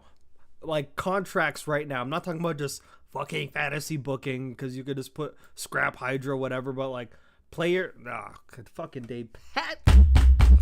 No, I'm kidding. Dave Patty was like character without being a character, bro. I actually fucking wish he holding it down. actually wish he's in the league. Down, you know? Come on No now. bullshit. But Matty's like way too Anthony slow. Edwards, Way I too got fucking Steph slow. Curry, we got LeBron retired, so you know, but like we still got some people in here, but Yeah, but they're not it wasn't irreplaceable. There's until just no one to really, like, replace Black them Ops with at the 1, moment. I really got into GP. That's when it was like you were about it. You're like, yep, I like this. I think half these players would be dog shit at Black Ops 1, bro. Black Ops 1, bro, was the prime example of no aim assist, bro. You needed to have a good shot for the FAMAS or your shit was flying everywhere. I already know most of these players nowadays, bro, would be fucked back then, bro. I'd be bopping these motherfuckers back then. Because I like the competitive atmosphere of this too. Yeah, really, because I was like, yeah, like I'm always asking for 1v1s. Like I put 1v1 and question mark on my claim tag, sniper, gun, like, I do whatever, you know, but. Whoever was down, you wanted to play them. And then Who's what was about the that first actual LAN you went to? In World War II. World War II. What was that? Like as an amateur. Go on. It could be your local. Go on Ben Jane Nasim's Nassim's Twitter under his World fucking War II. photos, World and War II, I went to, like, you'll be able to two- find like a photo two when or you three scroll of them, and I down, just won every like a single little one of bit. them. That's everyone's Okay, you're as running old, things. like the And then, contracts up and all that shit. I mean, That's when I actually. That's when And I then remember read through you that, noticed me in World War and then II. get back to me. Yeah, I think you were playing rank play, right? Yeah. Just on the leaderboards. Who's slower, Dave Patty or Bragg? Dave Patty. I kind of got recognized. Well, but it's not recognized, but like I got Because recognition. Brack was hard baiting. This guy seems Brack was pretty hard good. baiting. Like, he can shoot straight. So he had to be near his fucking teammates in order to get Crowder, those kills. Priesta, He was hard baiting. and Fuck, that's- Dave Patty was that's just it. a You, Crowder, mobile. and Priesta were like the main three that kind of like vouched for me and was like, Yes, gassed me sir. up. Yes, I sir. would Look at say it. We got an eye Ghosty for talent. That's step. what it is. We got the eye for talent. But were you on when you were on the come up, like before you became a pro? Did you have someone that you were? I actually like those names, names, Chris. I like those names, Chris. I like them. So Mac's always been your guy. Yeah. When did you first start playing with Mac? World War II. We Wait, went what's to World War II? together. I met him in World War II 8. Just random AIDS. Who? I was like, wow. This, met him When did you first start playing with Mac? World War II. We Wait, went what's to World War II? together. I met him in World War II 8. Just random AIDS. I was like, wow, this guy's got. Yeah, this guy's really good too. Yeah, like, How old are you? My age, perfect. Like, come on, let's run it. Yeah. Okay, that's pretty crazy, Mac. So yeah, you guys have started way back, and then to see all you guys achieve together. But let's talk about that. Like, how did that happen? Like, getting on your first actual pro team. Like, who hit you up? What was the plans? Did you have multiple offers? Like, how did that all break down? Yeah, so I first turned 18 in February. I had to quit soccer and stuff like that. Yeah, no, Mac he is turned not 18, as I believe, in consistent as December. Like, he was Sussel. very, I don't very think anyone early. is. Not December. I think it's like it's early. But in like the he year, is more first event, impactful whatever. though. He played one event, got second. He's then a got more picked up on New impactful York main right AR. after. Oh yeah, we picked Mac up. Yep. Yep. And then I turned 18 a few months later, so I was a little late, and I kind of held myself to the same standard as him since we've been coming up together, been playing together a lot for years. So I kind of held myself to that same standard. Just as soon as I turn 18, I want to get. You want to get on a pro team? Yeah, but I didn't get picked up until I was 20, but I was still like on a subcontract, so on a for phase and You're stuff like that. technically a pro, but like you wanted to be a starter. You weren't there to be a sub on a team, but like it's nice to have a contract early and have some eyes on you. But like, Exactly. of But course the you wanna dog's be a just starter. fucking when did chilling there. When did that part all come through? It came through Vanguard. So Vanguard. during champs of the year Cold War, San Phoenix and Lamar, reached out to me at champs, and then they told me you got to keep your head on straight, and like we really want to give you a chance or whatever. And I was like, Yeah. I got y'all, and I'm here for it. And then so yeah, that's kind of I started from there, and then we picked up Mac, and then of course we picked up AG. It was definitely a new team. Nobody really knew what to expect of the team. Yeah, very young team. 2 rookies essentially, and then Mac, who was really good, but he only played 1 season. But everyone knew he was really good. And then Lamar, like kind of the old vet guy on the team. Yeah, and then Real quick, that's okay. So Cell's more consistent. He's literally the most consistent person, but Ghosty is more impactful. But I do know that Ghosty does hard bait his fucking teammates too. But like, he is more impactful still. He's more in the play. But like, if you actually watch it like these, he does still bait his team. I mean, he's a main AR. It's not like he's doing it on purpose. Like his fucking team's going in before him. Notable ARs available would be Beans, Flames, Diamond Con, Dashy, Fellow, Clay, Geo, Priesta. That Dashy one's interesting because I'm assuming because like they fucking won champs, like they're just going to resign him. But like, would Dashy leave if he got an offer from? Probably not. Probably not. I mean, he's in the facility every day, bro. He basically fucking lives there. I mean, I don't think Dashy would leave unless they just want to replace him. And fucking Diamond Con's not going on phase. You kidding me? Flames fucking dog shit.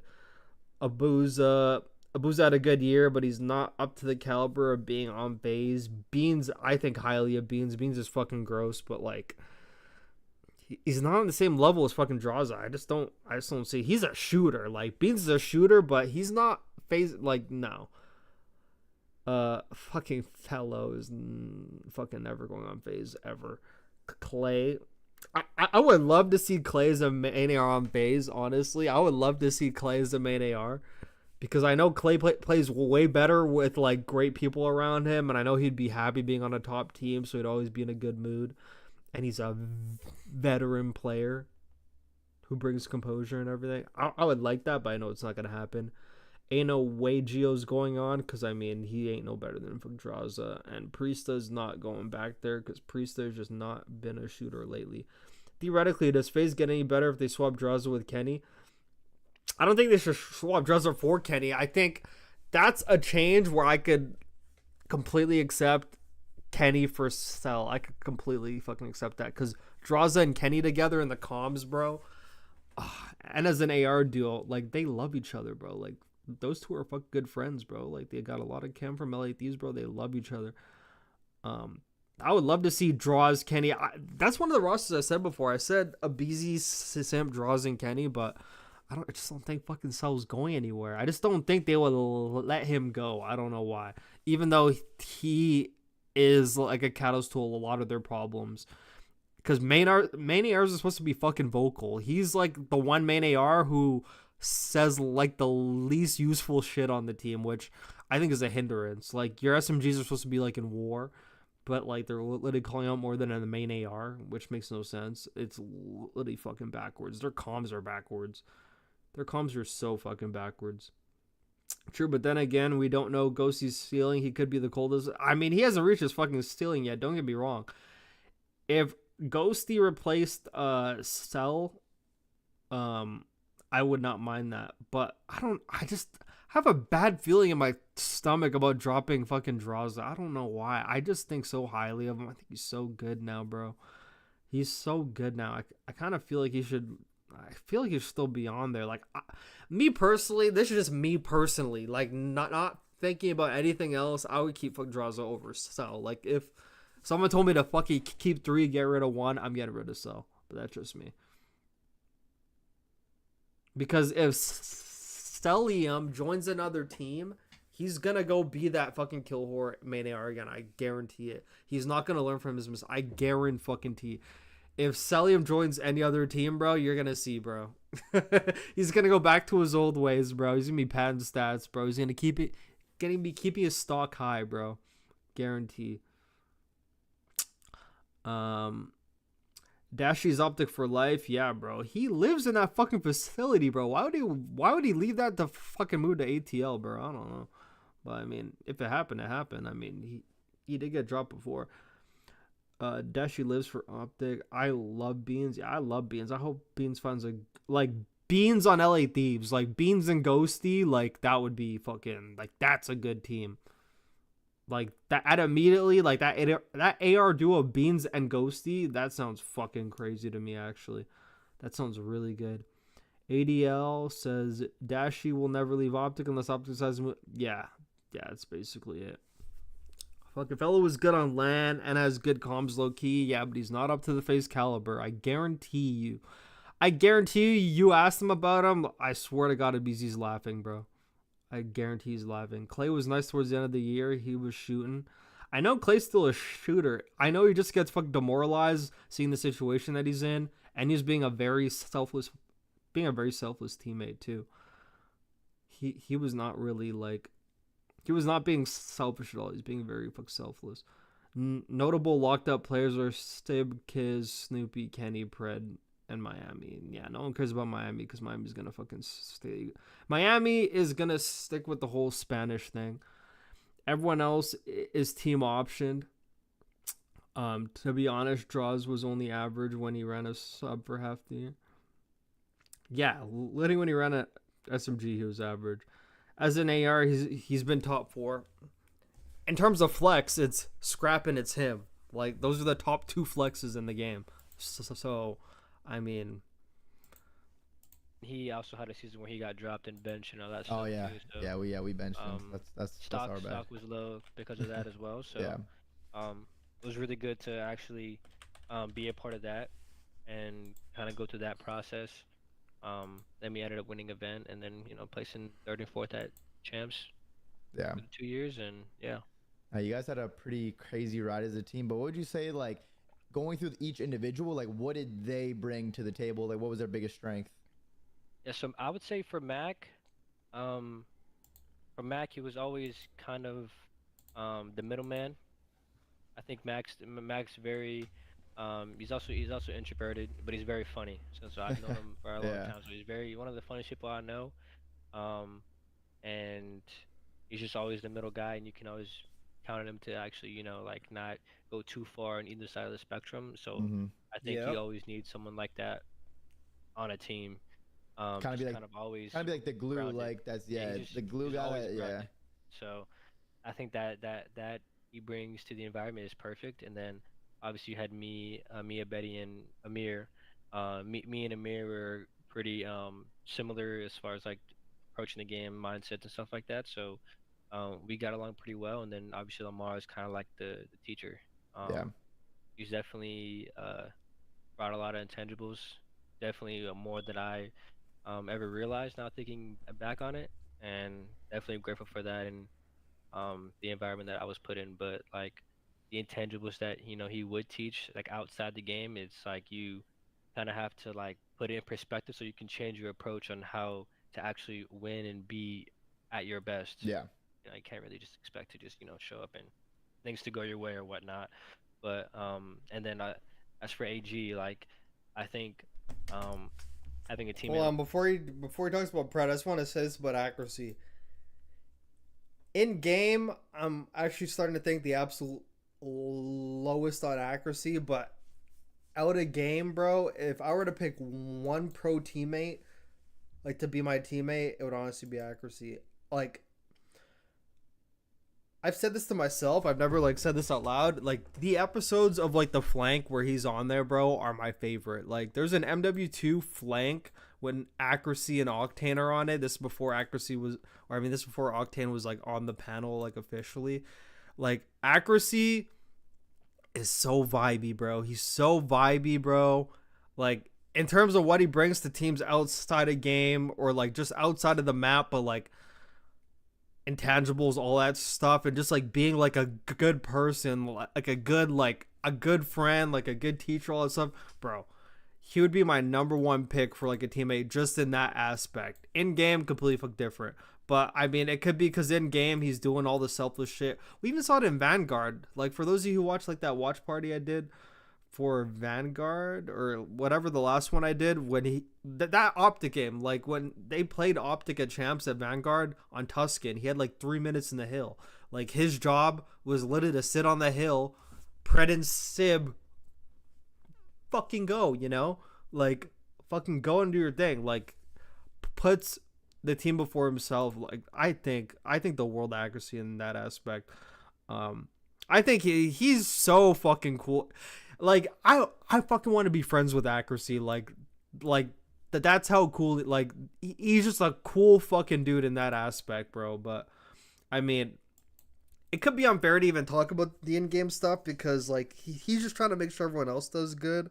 I mean, he's like honestly the reason why AG was so good. I mean, AG was already good before like he joined Surge, but like having that person under him to like teach him intangibles, fundamentals, but also at the same time give him the green light, allow him to be the green light player to just go. Like fucking Pred didn't touch the hill. Like Pred was only in the hill if like the other team was on it to break it, or if you're just in there initially. Otherwise, ran out of the hill to go get kills.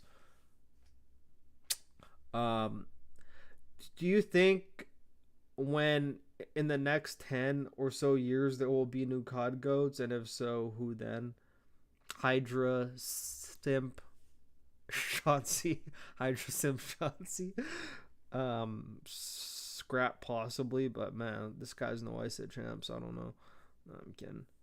Only change I can see is Insight, but he's good at Treyarch. Yeah, he is good at Treyarch games.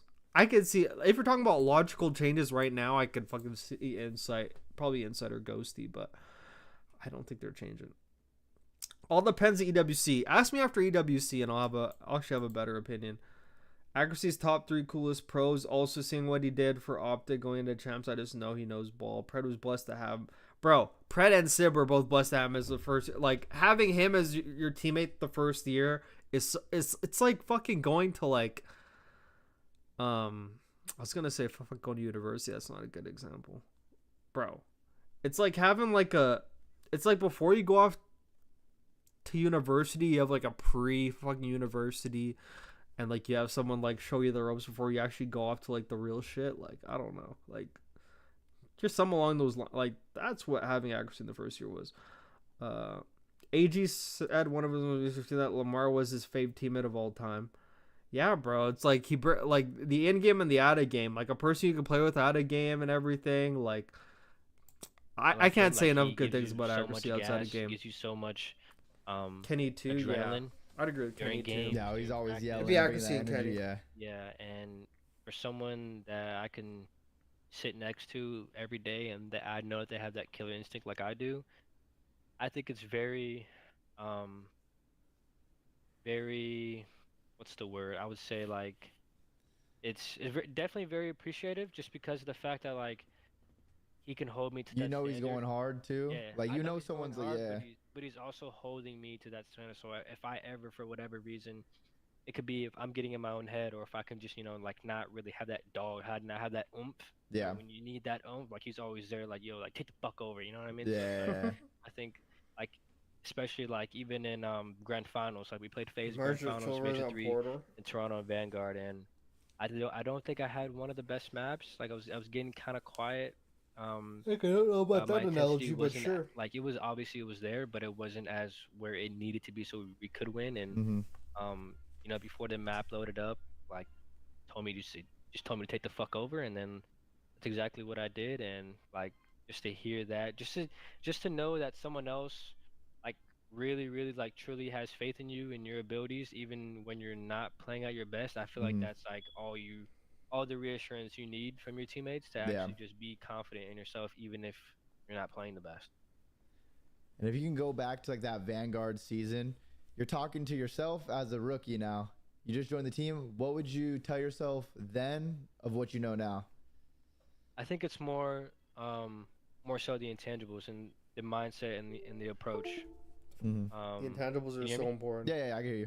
Okay, so fucking noise, Kevin. Yeah, so I would literally just say the mindset, approach, and the intangibles. I think that's the only thing that I lacked as a player, and you can't really, even if I were to tell myself this now, I don't think I'd be able to actually even comprehend back then. I think that's just something that takes time for people to grow into. You have to like go through it. Like you actually have to like do it to learn what it is. Yeah. Yeah. So I think some people are late bloomers. Some people catch on early. Some people don't. I think for me, and that aspect of just the approach, mindset, and the mentality shift, I think it would. I would say I'm kind of a late bloomer in that aspect. I've always been so good to the point where I just rely on my natural instincts and my talent, and that really only gets you so far in this game, game of competitive COD. So yeah, it's at least a lot of players have to learn. A lot of players have not learned that yet. It's fine, but then what do you really do when you face some adversity? So, definitely your talent can only get you so far, bro. I tell myself just to you'd be a smart player. Be okay with it. Like just be comfortable with being uncomfortable, and also like holding yourself to a certain standard. I think that's very important, especially as a young player, just holding yourself to the highest standard possible and not actually just, okay, yeah, I want to be better, but actually doing everything you can to be better and finding ways to actually hold yourself to that standard and just taking pride. I think that's like one of the most important things, because you make that a consistent regimen for yourself. Like you just think about the game differently, and only the greatest players are able to even apply that to like their game. And that's something that you have to experience as a player. And obviously people that play sports or whatnot, they could somewhat get the gist of it, but each sport is kind of different in their own way.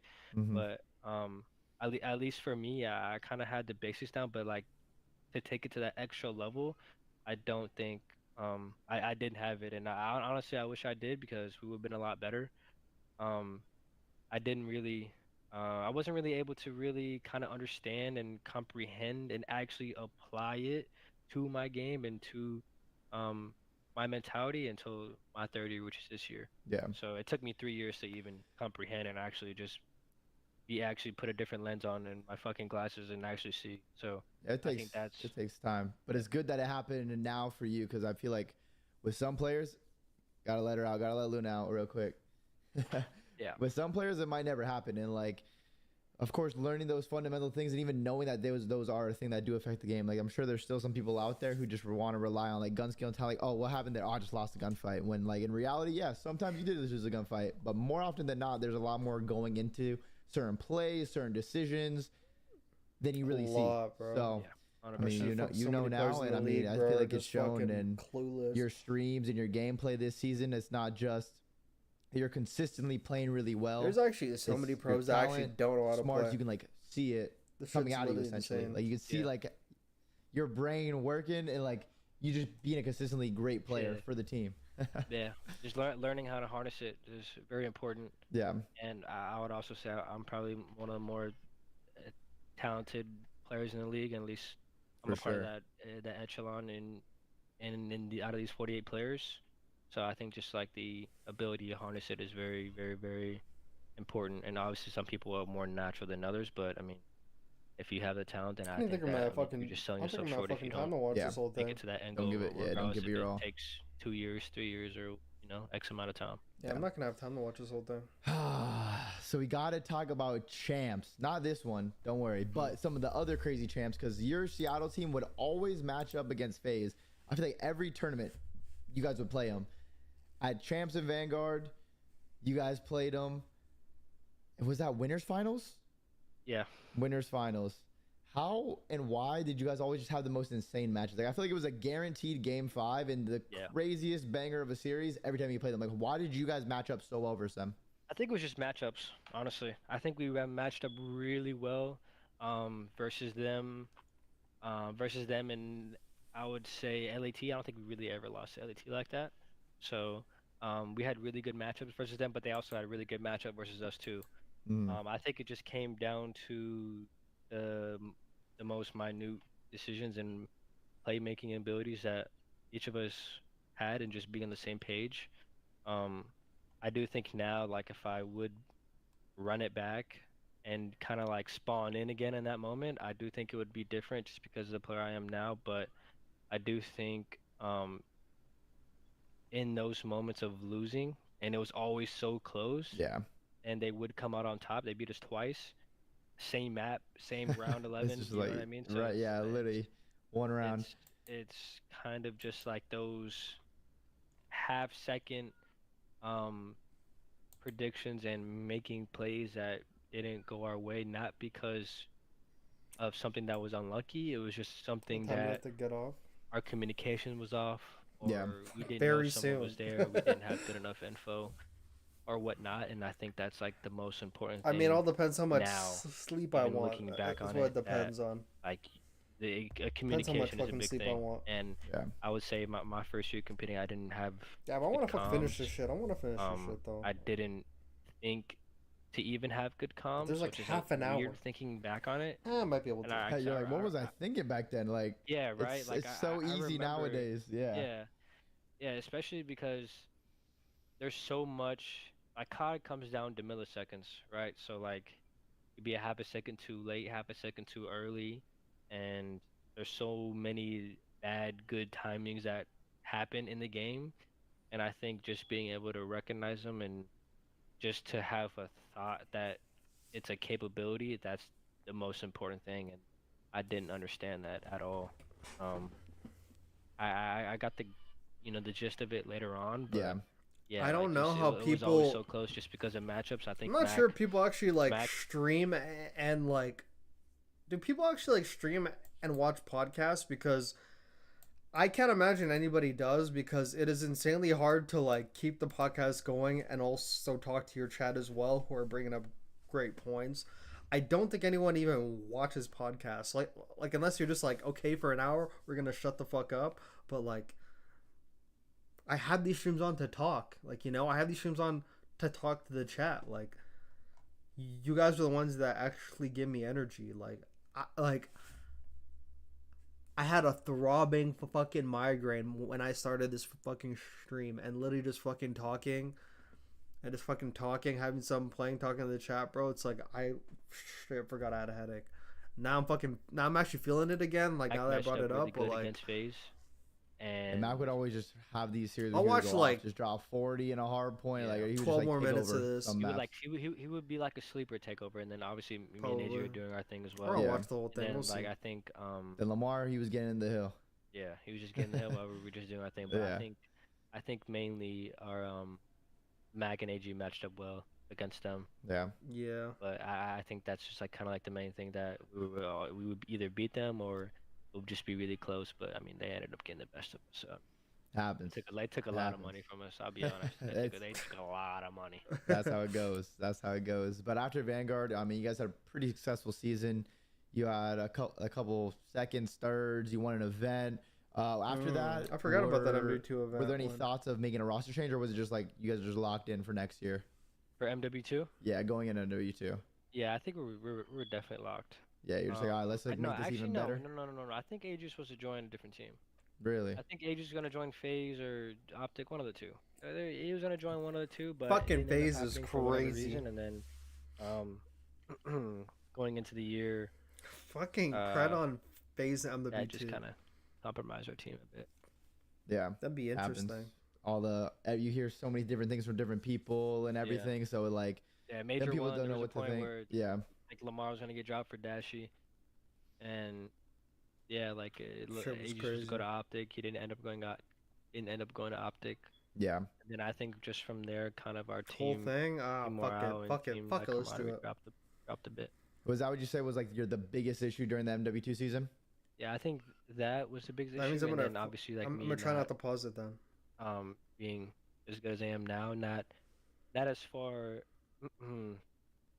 as gun skill or whatever. Yeah, just a development. Yeah, just like development. Comms, yeah, exactly. And I think if I had the mindset I did now, I think what the biggest difference was just the efficiency aspect of it. Like I still had the killer mentality, that dog, just playing with that dog, but like there's a difference between kind of playing with that dog and then being inefficient. Yeah. So, just being efficient in practice and efficient in game plans and efficient in preparing and how we're meshing well as a team, I think was wouldn't say non-existent, but it definitely wasn't what it is now. So I think that hindered us a lot. Yeah. And maybe it wouldn't have, maybe you know what I'm saying, but I think me personally, if I was better in that aspect, I think that like I could have been like the turning point, because it was just kind of like AG and Lamar saying a lot of things, and I would chime in here and there, like I would always be talking, but like I didn't really I feel like if I had that mentality shift, that like it would just cause like Comms a different were huge. That's what fucking morale. Tell needed too. In it as itself. So. But listen, you're only in your third year. You've learned a lot. Of course, if anyone could go back from where they are now, they're gonna do it much better then, because they know they've experienced stuff. They know. Challenges before. It wasn't his first 3 years. Playing You're challenges, learning and stuff, but it's not the end all be all, because you still have such a long career ahead of you, which is good that you're learning early. Because like he even learned this after a third year or during the third year. Like the night shift's hell, bro. Night shift is hell. With the championship, top 2 at champs. Of course, you want to win every tournament, but it created a successful season for your team and yourself individually, and then I'm sure you picked up many things during this season as well that you're gonna carry over into the next. We're gonna help you achieve more things. So, but it's really good that like you noticed it on your own, and like you're like, okay, I need to work on this, or I need to make sure I still do this and build on this to get to the next level. Right, which is impressive, very impressive. And then the team broke up after MW2. A couple players went different ways. Pred went to Optic, Accuracy went to Rocker. Mac stepped down to competing for a little bit, but he said his rumors are he might be coming back, so that would be great to see Mac back in action. Yeah. But would you say like you have a real rivalry with Pred? Like it's like one of those rivalries, like a brother, like two brothers growing up, and they just have that like rivalry. Definitely, I feel like it's like that with all my teammates, my past teammates, Lamar as well. The same thing, but since Amir's on a better team, I think it's a lot more safe to say that our rivalry is means a bit more just because it's Optic in New York. So, yeah, definitely have that rivalry. It's definitely there. I mean, after we lost champs, I mean, next day Amir's calling me, FaceTiming me, just flexing his ring finger. So I mean, it's like I knew I was gonna hear, but I'm not gonna hear the end of it. I'm probably gonna hear it every day. But listen, there's only one thing you could do. Just come back and that's fight. beat him at next champs. Exactly. Like tournaments, the majors are great. If you beat him, he's still gonna be down. You're gonna be up. Yeah. But you gotta get your get back with the ring. You gotta get your get back with the ring. But now that's still good that like you guys can still be cool after teaming, because like essentially you guys you're changing each other's lives together. Like you catapulted yourselves into great situations with new teams, top teams in the league, and then of course you're still getting better as players and still some of the best players in the game. So it's cool to see like you guys still like look back and like you still talk with each other and everything. You're still friends, which is good. It's good to see. Yeah. But after that, you're like going into the roster mania. How did you end up on New York? Was there other teams that were or other offers on the table? And how did you ultimately end up deciding to go to New York? I decided to go to them just because, I mean, obviously they won the world championship before. Yeah, that's true. So no other team that were on that type of caliber really offered me. So lower teams obviously did offer me. They even if it was more money, I didn't take it just because of the fact that like I knew that for my legacy, it'd be better going to. Of course, getting a better roster, more opportunity to win, be better, and then just build your name up. Ended up choosing them. Yeah. And then, of course, you got a team with Hydra, was MVP last year. I think he won Controller Player of the Year, I think, too, or something. Something like that. He won that. I'm pretty sure. I'm pretty sure he won that. And the chance to fuck team with Hydra has to be a treat. Everyone knows how good Hydra is as a player, but he's must make the map so easy. We don't really get that many Hydra streams or interviews or anything ever. So what would you say it's like behind the scenes teaming with Hydra and like Paco? Like, what have you learned from him? Is he a great teammate? Like, how is he easy to work with? Like, what's your experience with Paco? Yeah, my experience with Paco has been fucking wonderful. Definitely more than I expected. I knew he was always great. I knew he was good. Knew he got MVP. But just to kind of pick his brain and be with him firsthand and how he thinks about the game and his mindset towards the game, I think that's why he's so good at what he does. I know he doesn't like streaming just because he doesn't really want to teach, and he just. Some people they want to be professional and just play the game. You don't really see. There's some athletes who are the top of their respected sport, and they really don't. You don't really see them on skims or like doing a bunch of ads. Yeah, of course. So like they just they just want to go there and hoop or go there and play the game. Exactly right. So I think that's kind of similar to him, but as far as playing with him, I mean his point of view. I mean, there's only two players that can really replicate how he plays, and I mean, it's him and Shotzzy. Yeah, him and Shotzzy have like similar looking point of views, but different from everyone that's ever played. Exactly right. So I think, like, really looking at what they're doing really puts it in perspective of how like some people are just different. Yeah. Like, there's no. Like, you can try your best to replicate it. I can try my best to move like him, but in reality, like they're just different. Yeah, it's just second nature to them now. Like, it's instinct. What I mean? That's a gift that they're born with, and not everybody. Nobody can do it. Yeah, except for those two. Nobody can replicate that. Nobody can be like that. And that really just puts in a perspective of like other sports, like Messi or like Kyrie Irving, or like just like people who have their gifts. Like Steph Curry, he shoots amazingly. Like Kyrie Irving, his handles, right? It's like some people who are just like that, you can really tell like, wow, like they're just gifted, and sometimes God made you better, and that's okay. Yeah. You know what I mean? Like at the end of the day, sometimes God made you better, and that's just what it is, and you have to accept that. And it's been a pleasure playing alongside him. I love the way he thinks about the game, love the way he treats practice and goes about playing the game and preparing for the game. I think that I realized that he's someone that I could really, really count on mentally very, very early on, just because of his upbringing. we have like similar upbringing. We both played sports, have similar childhood, you know, Mhm. parents, whatever.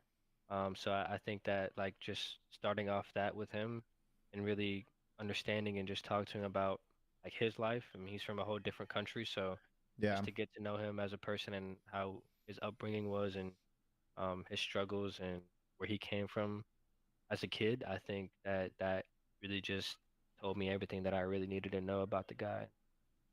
Yeah, like I mean, you see it for itself. I mean, he's probably, you know, you ask me who's the greatest player in the fucking world. I mean, I'm gonna say him. And Yeah. I mean, honestly, that's just what a great what I answer. think.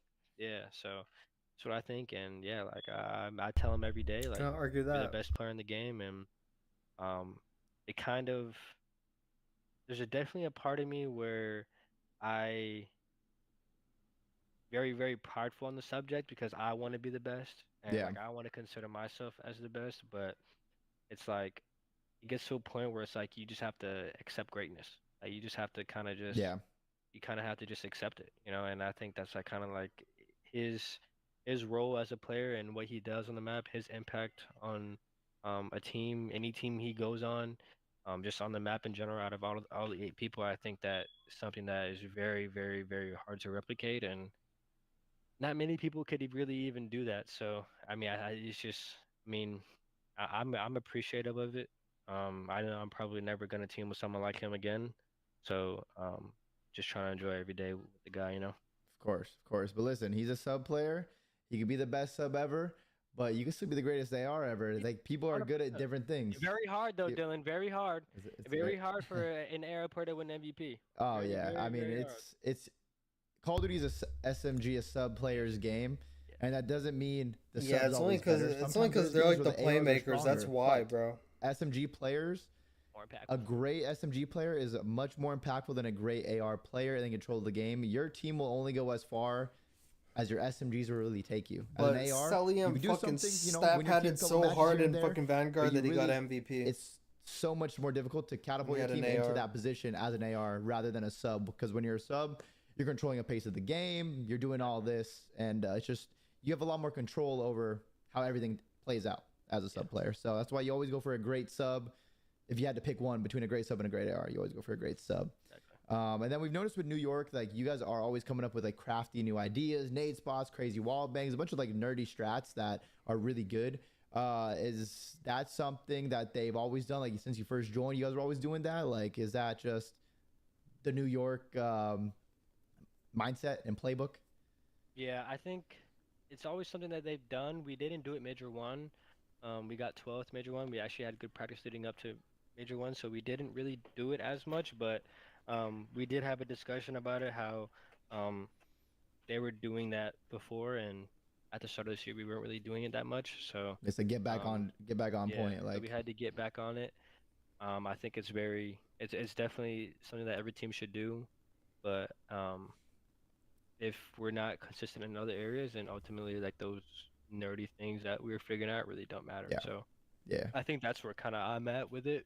I'm all for the nerdy stuff and all for doing, you know, wall bangs and crazy nade spots and crazy spots, but if we can't, you know, do the little things right and do the other things that we need to do to win, I mean, ultimately it doesn't really matter. So yeah, of course. You want like the base game plan and foundation, and then you know throw a couple of those nerdy strats, nade spots, wall bangs out there. So that helps you get a first blood or an extra kill, some more map control, and that can completely change the game for you guys, make the game easier by giving you a advantage in the situation that you're in. So it's definitely really good. And then you never know, it could also check the other team too. They're like, what the fuck, we just got double naded across the map or wall bang like this, and it's like messing with their heads mentally too. It's like, oh, we can't go to this bomb site anymore, we're just getting wall banged. So you definitely affect the other teams as well. And then you guys were pretty solid except for Major 1. You know, you had a little mishap at Major 1. After that, you guys were consistently top 4, top 3, top 2, and then until Major 4. Was there something that clicked during Major 4, right before Major 4? Like going into it, did you know it was going to be a good weekend? I knew we had a chance. At least for me, my mindset about it, or just like the way that I think about it, I didn't really want to come in too confident. I still think that we could have won Major 3 as well. Major 2, what we got third, I think. Yeah, Major 2, we got third. Yeah, we got third, fourth, second. No, third, fourth, first, second, I believe. And Major 2, Yeah, I didn't really expect to get. They actually had some like, unfortunate third, exits. Not but, gonna lie. I mean, we still did, which is good. And then Major 3, I think we should have won, but we made the same mistakes that we make in practice, which came to bite us in the ass. So, Yeah. But as far as like me going into the weekend, I really didn't think we had a for sure chance to win, just because of our scrims have never been good throughout the whole year, and that's kind of been a thing for them.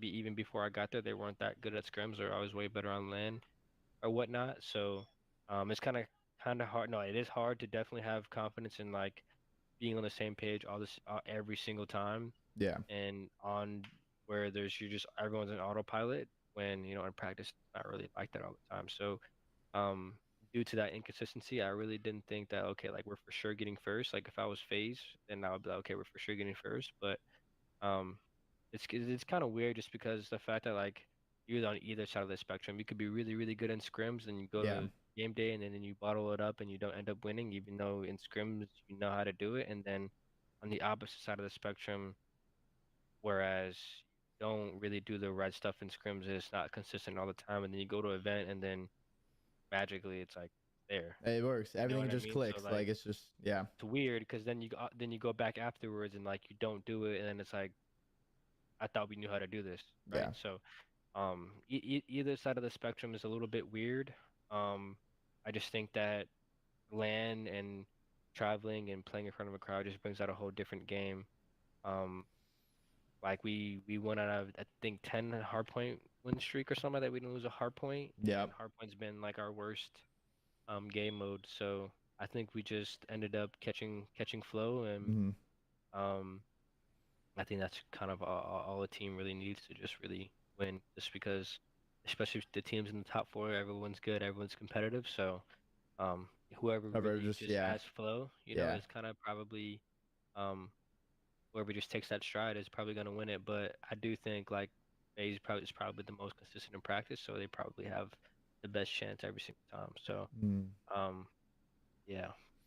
And then of course you guys went to champs, got second. Of course you wanted that ring, but still a pretty good placing. I mean, you beat some good teams. You pushed Optic the distance the first series. What would you say about like COD champs as an event as a whole? Like, was that the loudest event you've ever played at, you think? Yeah, for sure, the loudest event. I told you yesterday I was using white noise. I never used white noise in my headset. So that champs event was the first event where I had to use white noise, which is pretty crazy. Yeah. Go to show how loud the crowd really was. Yeah, like, again, we choked first 2 maps and then won the 3rd map. So realistically, we should have been up 3-0. But like I said in the video, that you really can't teach. You just kind of have to. They should have been up 3-0. Advantage in a situation. So I believe people were saying I'm coping for that too. Ultimately, that's going to be the result. So of course. And on top of that, I do think like the crowd is just gassing up Optic every play. So yeah, they're just going to be playing better and better, and they're building off that energy and momentum, right. And just like they're going to roll with it. Yeah, it's a factor. Artists made a video about that too. Or any match just really has to they have to make twice as less mistakes, and if they do make mistakes, they have to try twice as hard or do twice as much to actually get out of it, because I mean, basically you're fighting 2 people and it's 1 guy. So yeah, that's really what it comes down to, and we weren't able to really fight back. So yeah, that was crazy. I went there Saturday and it was so loud, and I can only imagine Sunday, because like that was just Saturday, which was still crazy. But like Sunday, I can only imagine how crazy it was. Like the wristbands were dope, how they were lighting up, so you would see whichever team won after the map, it would light up that color, so like the arena looked sick. Oh, that's what you're talking about. Okay. Yeah, on the wristbands. Or if you went to the bathroom, it would light up with the color. You're like, oh shit, this team New York won the map. Yeah, like that's really cool. Yeah, that was actually one of the coolest things that I think should be a thing at more events now, because that's just kind of dope. Oh, you get it? Yeah. Oh my God, look at that reaction time. That's that young man reaction time right there. Generational Generational. So this year you went from Seattle the past 2 seasons into a new New York team. What have like you learned as like an individual being just thrown into a new environment essentially? That I think life's bigger than video games. I think I also learned that it's very, very easy to get caught up in the moment. And I think that's one of the things that I've at the start of this year that I realized that I just need to make sure that I do. It's very easy to approach the game when you're young. It's just like, oh, this is my livelihood, it's my life, it's the only thing I care about. And I just think thinking like that to a certain extent kind of like makes everything blurry around you, and you really don't realize what's kind of going on in your life because you're so focused on one thing, which is good that you're focused on it, but ultimately when you're not going to be a pro forever, and I think that life is much bigger than video games. So I think just taking myself out the moment and just looking around what I have, how far I've came, and the people that I have supporting me and that are around me, I think that's something that to just take a step back and be grateful for, and really just like I said, take yourself out the moment. I think that's like one of the most important things, because you get too invested. I think your life is just strictly determined on if you win or lose, and you're not going to win every single time. So I think just operating on that mindset in life, I think that's oh my God, I've been there before. Things just way harder for you, and it's really, really, really easy to like get in that cycle. Yeah, and it's hard to get out of it too once you're in it. So it's like you said, you're gonna win some, you're gonna lose some. Just like being able to move on, learn from that, and move on, and just become better for the future. That's definitely important. Instead of just one loss takes you out for 2 weeks and now you're losing full. But outside of game, what are some things that you just like to do? What helps you? What makes you, Dante? What do you like outside of COD? Outside of COD, I mean, I love living life. I love traveling. Love hanging out with friends. I think one of the things that I started doing recently is just going on drives again. Going on drives is the best thing. Yeah. I used to do that I don't do anymore. But I'm the only child for like the first 12 years of my life, so I was always alone. So just enjoy my own company and going for walks, going for runs. I mean, I have a dog now, so it's easy to do that. But now you're a dad. You got a dog, so exactly right. So just enjoy my own company and traveling and just seeing the world and stuff like that. I think that is like at the top of my bucket list to just to enjoy life and live as stress free as possible. And I think that's like one thing that as I'm getting older, being a son, brother, cousin, all that stuff, I think that's something that I've been learning as far as like just this year. Yeah. And I know you say you're going on drives and stuff. I know you're a big car guy. What would you say your ultimate dream car is? Ultimate dream car, I'd probably say it probably have to be like a GT3 Porsche. It's something of that like bracket. Like I want Ferrari, like Porsche, Ferrari, any of those. I think all of those are really, really nice. I mean, I imagine like I want to have a car show in my garage. Like you want to have a whole lineup. You want to have a whole lineup of cars. You just gotta GTA. Yeah, just gotta win a couple tournaments, champs a couple times, make some good investments, and then you start adding the collection. Yeah, but GTR, Porsche, all that stuff. I want all of it. Cars that like to go fast and look good while doing it. Exactly. And if you had to build a team, one player from each of the other top 3 teams. So it's you got to pick a player from Toronto, FaZe, Optic. What's your roster?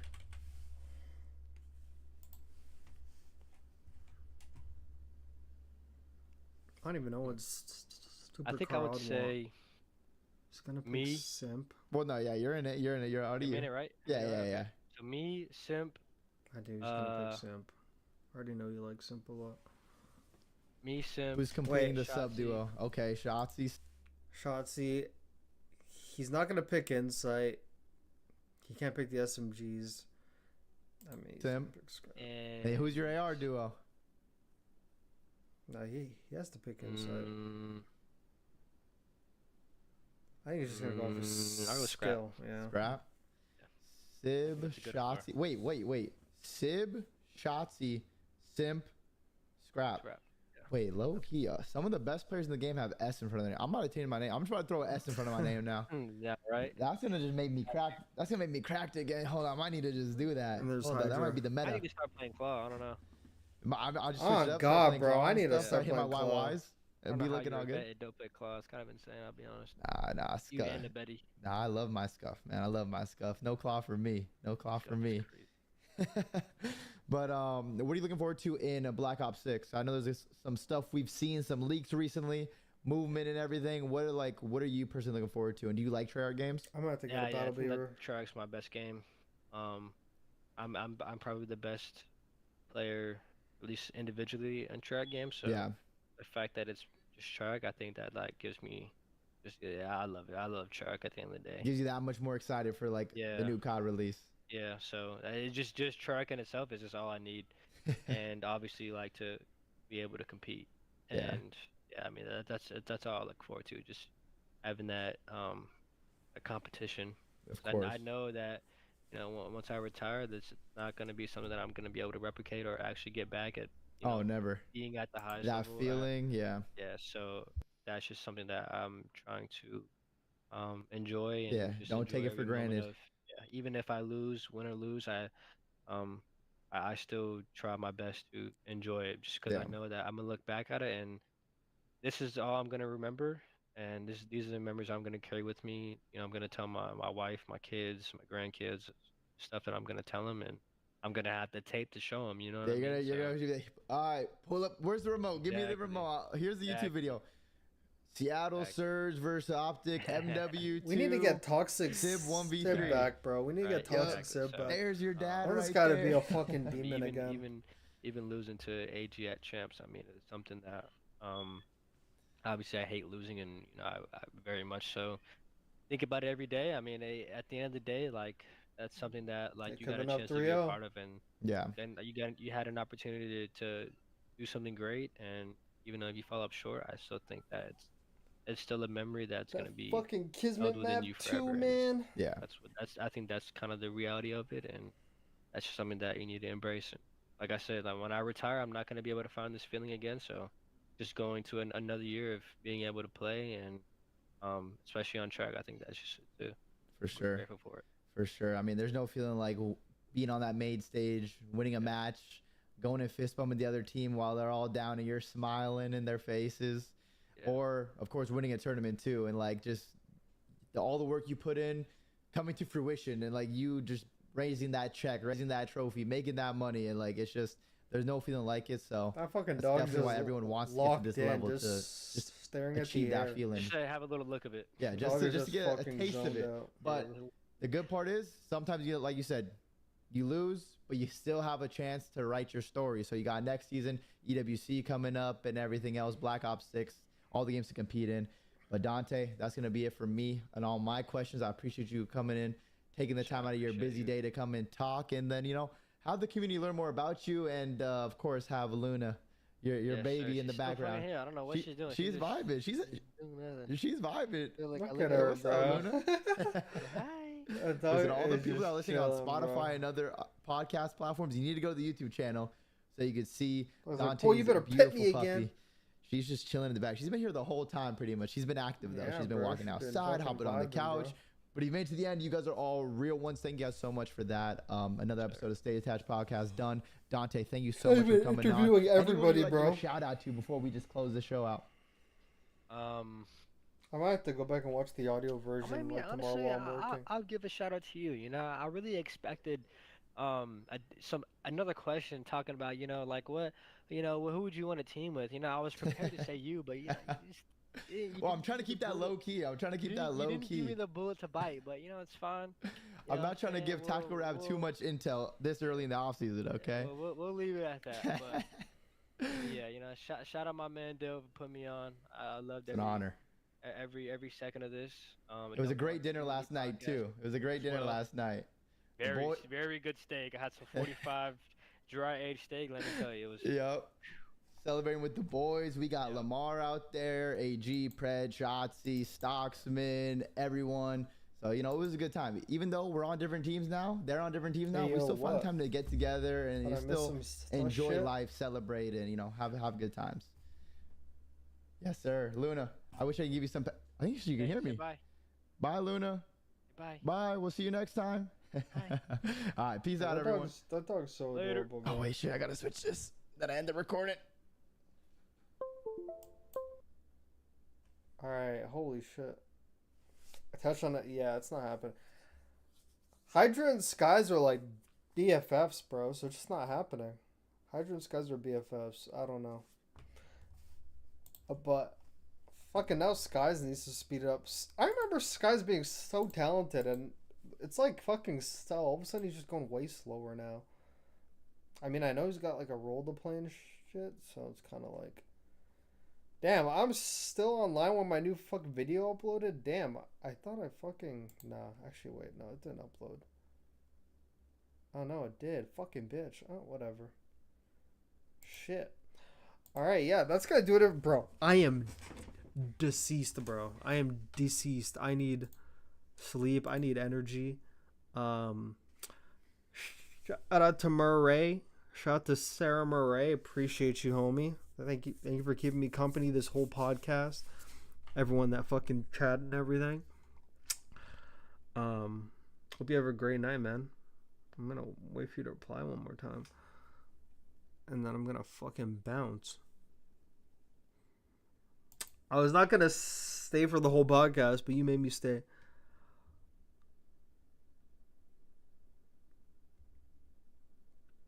Marie? I don't know why. I just see like the A and the Y, and I just go A. I don't know why. Last name pronounced Marie. Sarah Marie.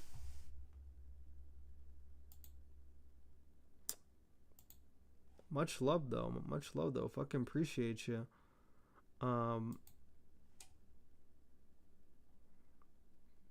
Yeah, because like everybody that has like that last name, it's always Marie, or I mean it's always Murray. It's not Marie, but shit.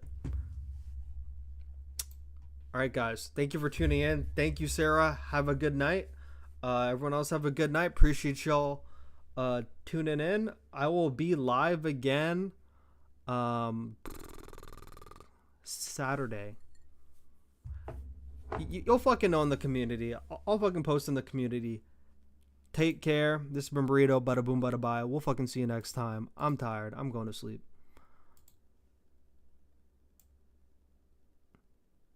Oh, I fucking know you'll be there. Fucking shout out to you, bro. You're the fucking dog.